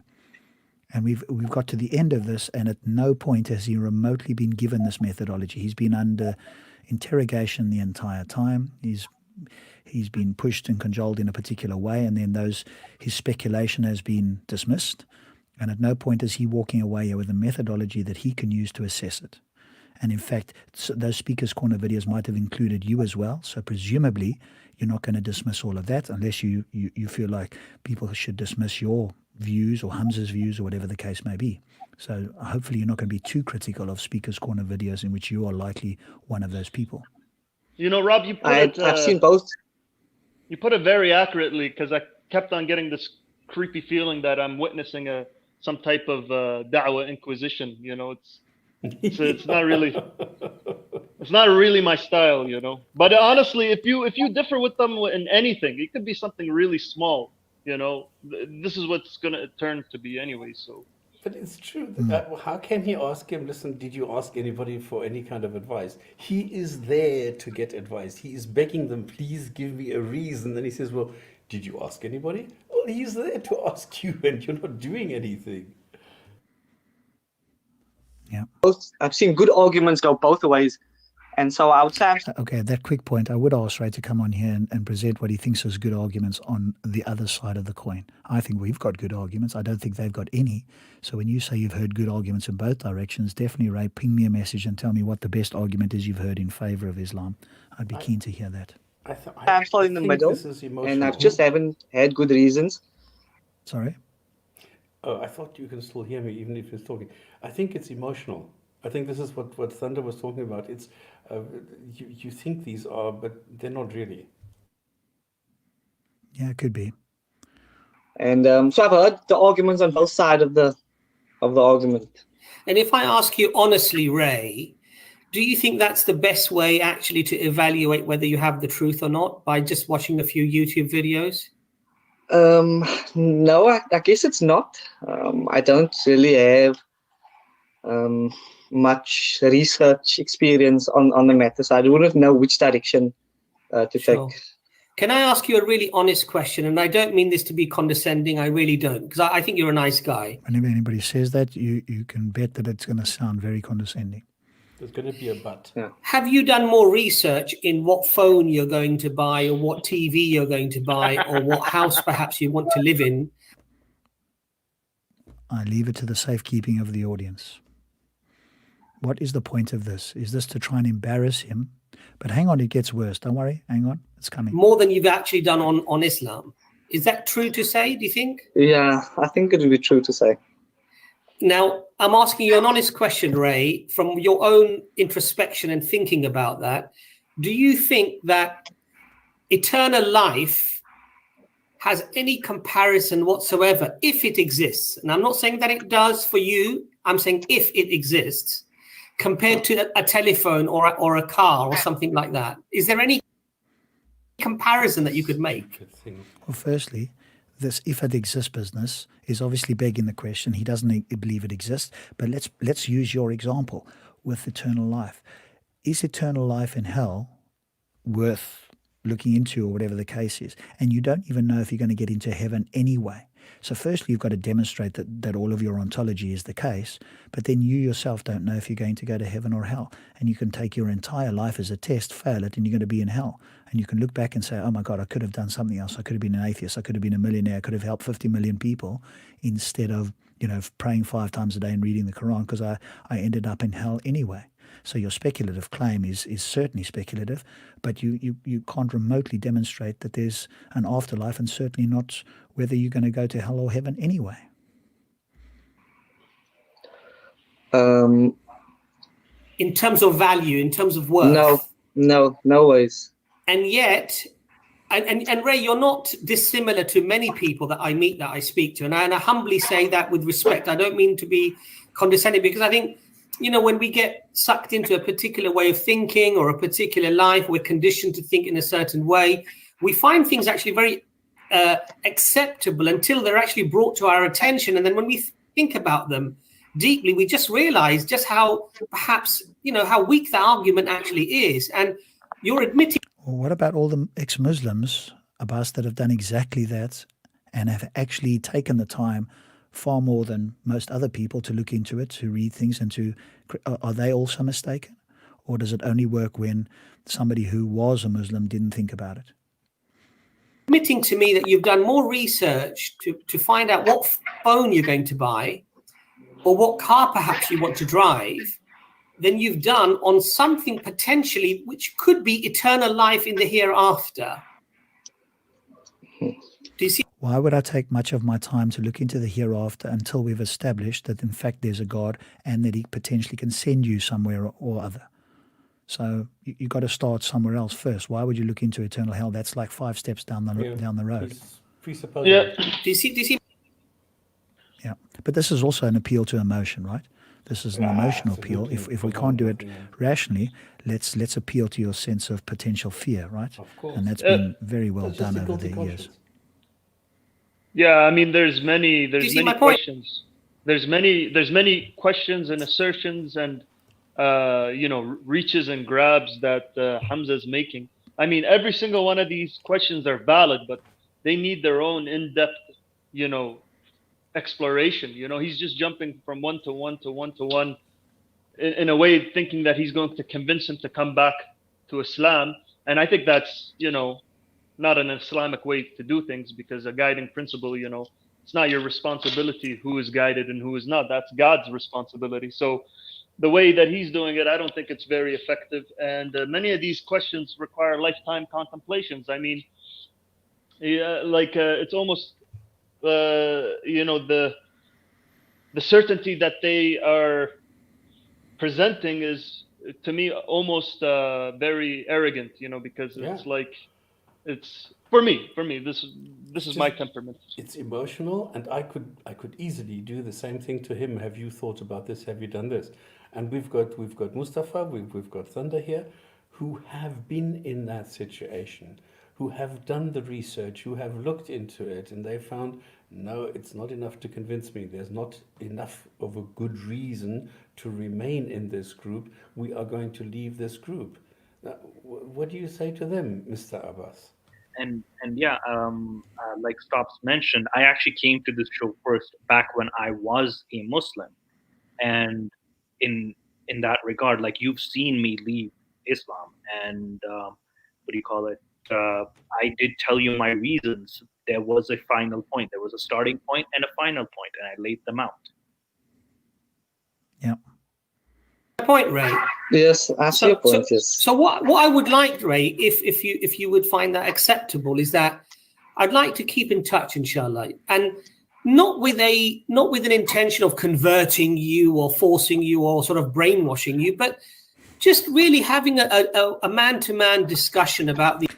And I like that Freudian. The same. Yeah, I like that Freudian slip. Yeah. But I'm going to do the same, Ray. I'm going to invite you to keep in contact with us. And in fact, Ray, what I'm going to invite you to do is invite Hamza to have a conversation. And he can, well, not Hamza, actually, Abbas. And I suppose he can bring Hamza, but maybe bring Imran instead, somebody else who doesn't interrupt incessantly and put his foot in his mouth every 5 seconds. So bring somebody else if he likes. And you listen in, Ray, to us as, I'd say, reasonably advanced critics, Stops maybe even more so than myself, and have a conversation, and then you listen on the outside, because Ray, it's a little bit easier to perhaps get hoodwinked, and I'm not saying that would happen for you if you haven't looked into this and you don't know very much. But if you listen to people who are highly critical, that have read this, that are paying attention to what each other's saying, you can be an interesting bystander, and actually you probably learn a lot that way. So I'm inviting you to do the same, but I'm actually inviting you to invite Hamza to have a conversation with us, because these guys don't want to come on this platform. Myself and Stops have gone onto their platforms, which should tell you a lot, 4 or 5 against 1. And okay, we are outnumbering them, but we're still being charitable with them.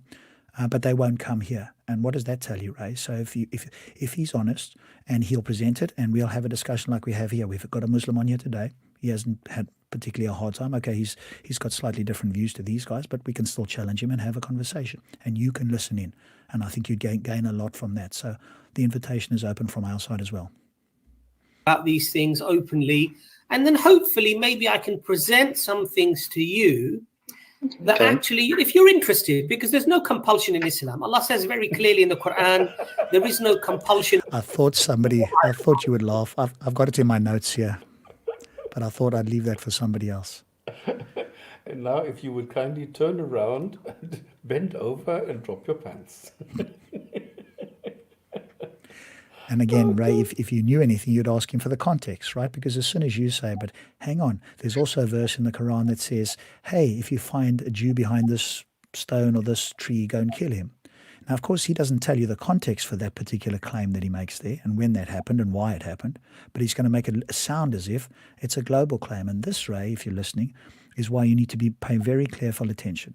And this, again, is not for all Muslims, but in this case, when somebody makes a claim and he infers, and it's easy to do, that this is a global claim, the first thing you should do, because they do this, right? What's the context of that? Was that did that claim mean for all time? When did that happen? Why did he say that? Because if you present the opposite to them, of where it looks like Muhammad was an unpleasant character, they're going to tell you, hang on, whoa, there's a context for that. This, and this happened, and it was only for that time for those people at that particular moment. But the same thing applies here. So you've just got to ask the same question. Don't take it that this is like a be-all, end-all verse that's for all time, for all people.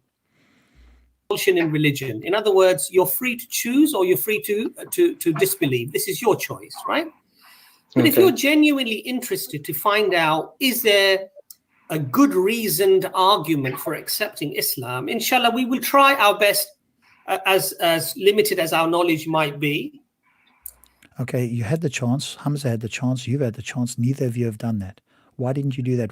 He's been here for 46 minutes, or give or take, and you haven't once given that sort of thing. Hamza's alluded to the beginning of the universe, which would be at best some generic God, and even that is a weak claim. So you haven't remotely done that. And what really you should be doing is giving the best reasons for why you think Islam is true, not some generic God. And you'd have to point to the Quran. Why didn't you do that? You had plenty of time here, and at no point did you do that. To, inshallah, present that case to you, and then you can evaluate that for yourself. Do you think that's reasonable, Ray? Yeah, that's reasonable, yes. Yeah, so we would love the opportunity. So would you like to stay in touch, inshallah, that we can hopefully, and I might learn some things off you, because obviously you may have some reasons as to why you were convinced a particular way. And I'd like to know, and I'd like to find out, and I'd like to investigate those reasons as well, Okay. Yeah, no, we can definitely stay in touch. And, yeah. So really what I'd finish up on saying, Ray, is that, the magnitude of whatever decision we're about to make, I think you would perhaps agree with me from what you've said, is that it makes sense to allocate that level of commitment and time in relation to the importance of the issue that you're investigating. And I would hope that you would accept that eternal life and religion are very, very serious things, even if you don't believe in them. No, Hamza, that's begging the question. If you don't believe in religion, then they are not important in any way. If somebody convinces you that they're in fact true, and that the claims that follow from whatever it is, in this case it's Islam, then yes, it becomes important. But to somebody who is a disbeliever, who's heard no good reasons, it is completely unimportant. And you had your chance to try and make it important, and you and Hamza blew it. Because the possibility of them being true, there is absolutely no value that we can potentially place. And this is why Allah says, Ray, on the day of judgment, Allah says, if you were to give the earth, the whole world, as a ransom, it would not be accepted from you.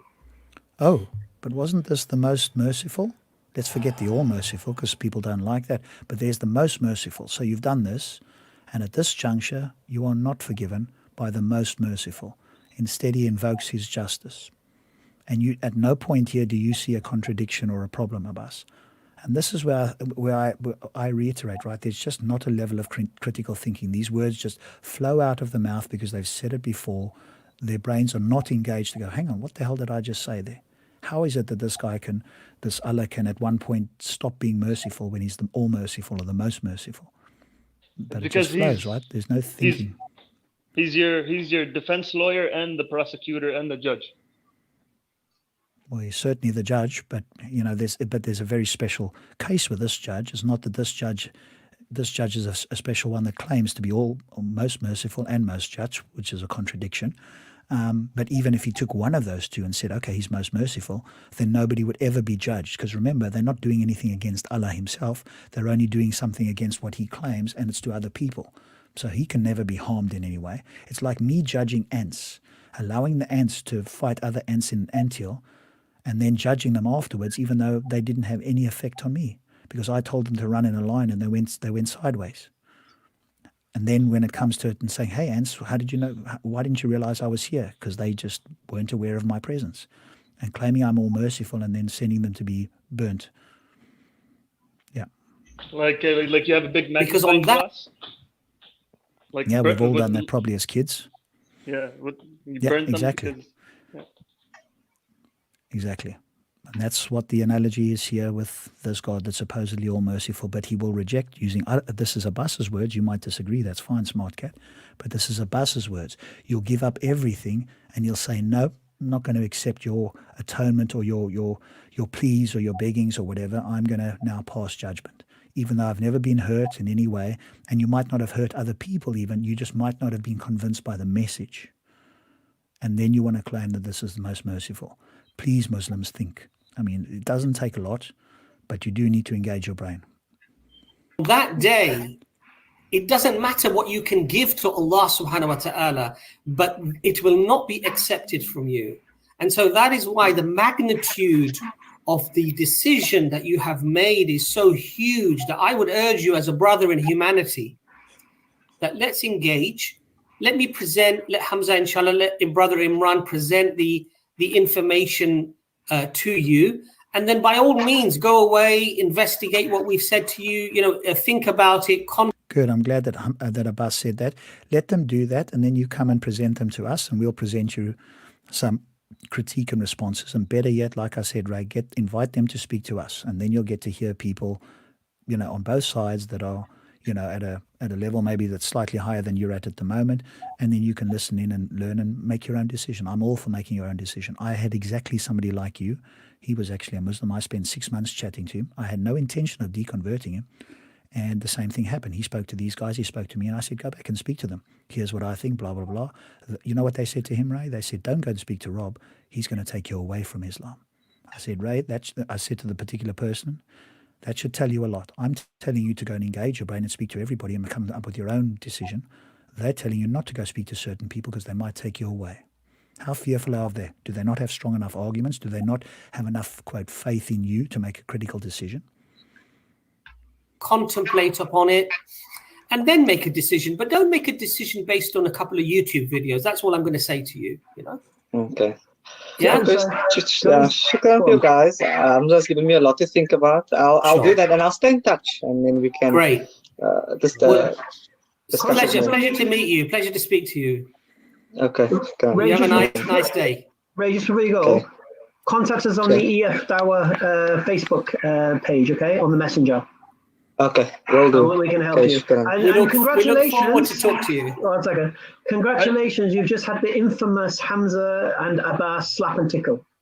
Okay, he had to end on this, right? And even Abbas is a little bit embarrassed by this. So let me because this was the last straw for me, right? And here's what I wrote down. So what does this Hamza and Abbas slap and tickle consist of exactly? Not listening or comprehending, shifting the burden of proof, not accepting Ray's best answer, i.e. that Muhammad was mistaken, not providing the methodology for discovering if Islam is true, not providing remotely compelling reasons for believing in a creator, not providing compelling reasons to believe in Allah or compelling reasons to believe Muhammad was his prophet, invoking fallacious reasoning during the conversation, making many claims and not backing them up, dominating and steamrolling Ray on occasions, and being completely unaware of your own shortcomings when this is highlighted to you. Is that what this Hamza slap and tickle consists of? Because if that's what it is, Ray, I'm so glad that you came out of it hopefully unscathed. No, I'm not worthy. I'm not worthy. Hamza's just joking. Hamza says it in jest. Hamza says it in jest. Alhamdulillah. Well, like it'd be lovely to stay in touch, Ray. So please do that, and it would be really nice to hear from you on Facebook. Okay. All right. You have a great day. You have a great day. Bye. All right, guys, there we go. I've given my summary, I think, in that last bit with a slap and tickle, so I'm going to leave it to you guys to have final words there. I think that was kind of the last straw for me, as if that was, he was always going to get some dig in at the end when Abbas wanted to sort of end it magnanimously. Hamza's always got to do something. I think maybe he was bullied as a kid, or it's like he wants to try and get revenge on other people, whatever it is. I don't know. There's obviously something psychological with him there that he needs to have this sort of thing of trying to get one off on people. And of course, they need the last word. Yeah. All right. So thoughts. Let's just start with our guys, and then Smart Cat, you can do it. So Mustafa, what's your thoughts on? You've been on, I think, hopefully for both of these. What have you learned? What is your message to Ray if he watches this? Well, what I've learned so far is that it's hard to summarize everything, because there were a lot of false analogies, lots of logical fallacies that were thrown at you, and then there was a lot of logical traps. And my advice to Ray would be, watch out for certain logical traps.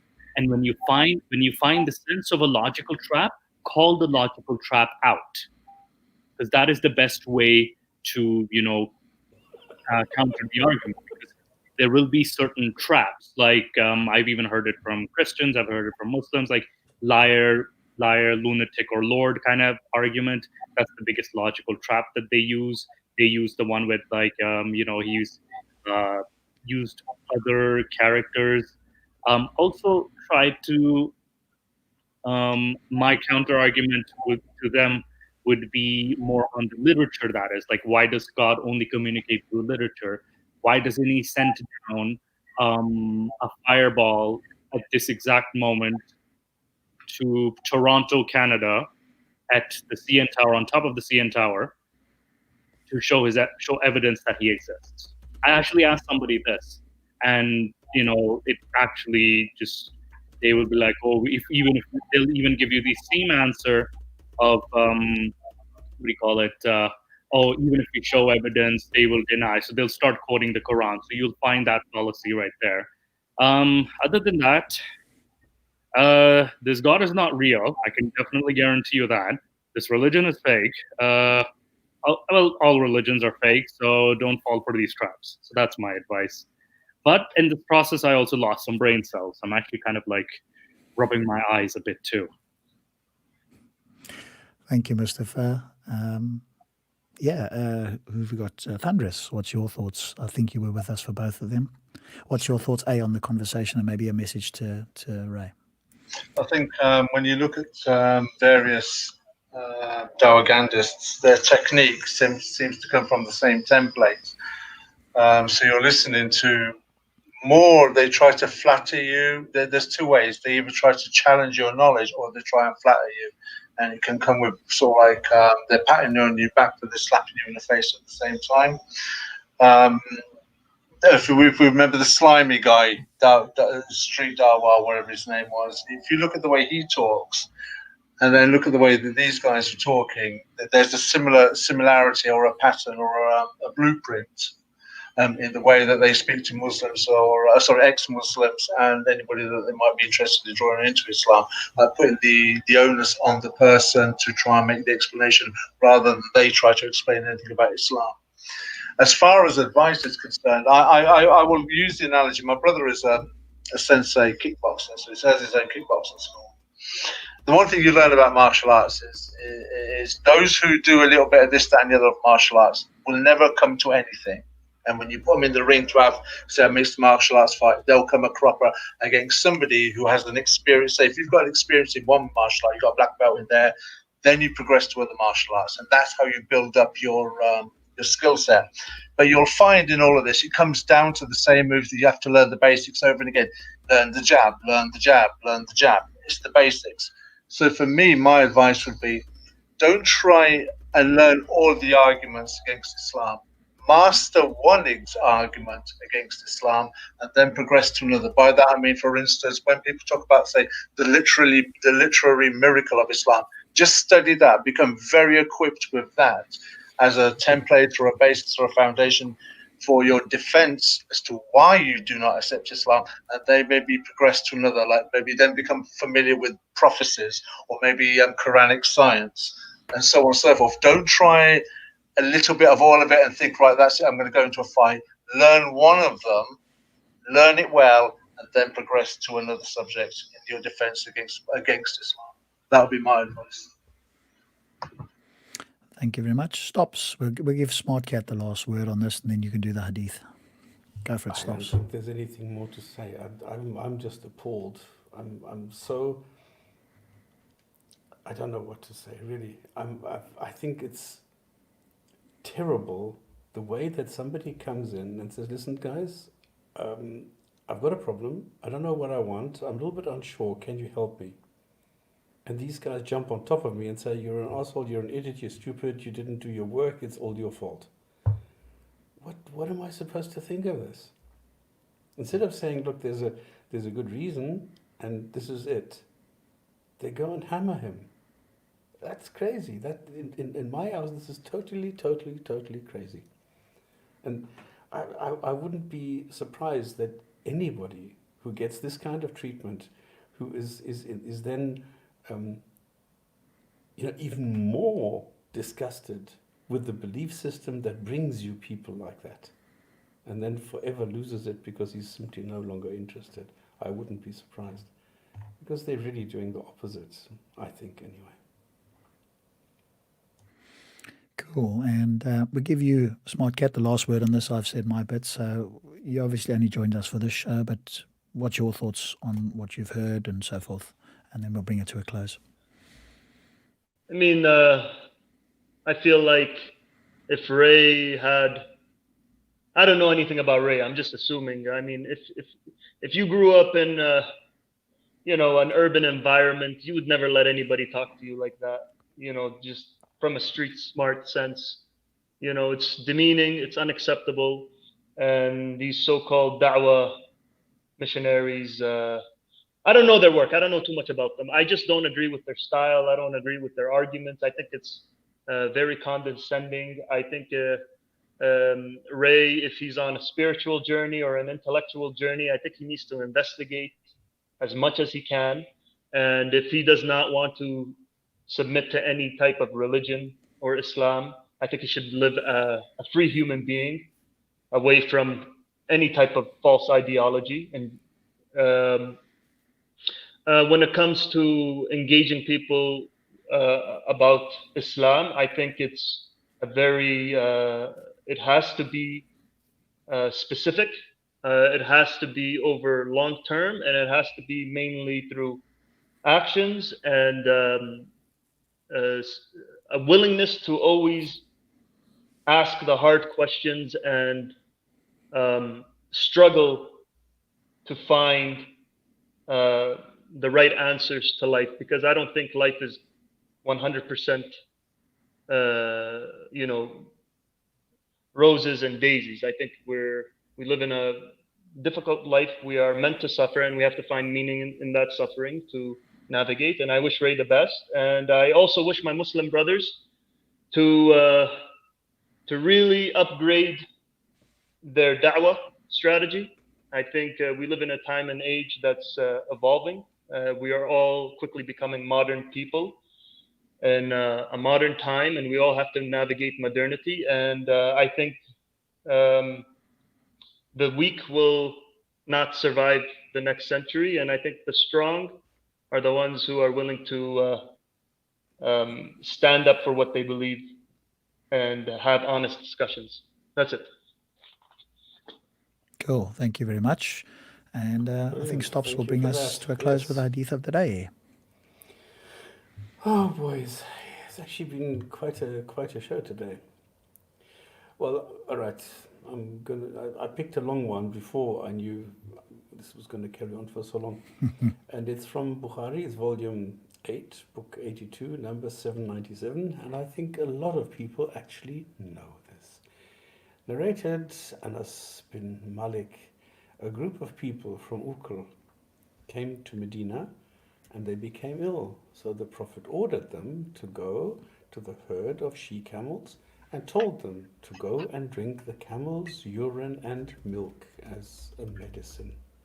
So they went and drank it, and when they became healthy, they killed the shepherd and drove away the camels. This news reached the Prophet early in the morning, so he sent men in their pursuit, and they were captured and brought to the Prophet before midday. He ordered to cut off their hands and legs, and their eyes to be branded with heated iron pieces. And they were thrown at Al-Hara, and when they asked for water to drink, they were not given water. All right, and on that interesting hadith, let's bring this to a close. If you want to join us further, and everybody on the panel might pop over at least, and if you're in the chat and you want to come and have a discussion, we'll do so on Discord for a while. There's the Discord link. It's been posted a couple of times by myself and TDS Dave, so feel free to come and join us there. And it's been a good show, and we'll see what we do next week. So from us, thank you very much, and to the panels. Fingers on the net. Thank you, gentlemen. Have a great weekend. You too. You too. You too, sir. Thank you, guys. Good night.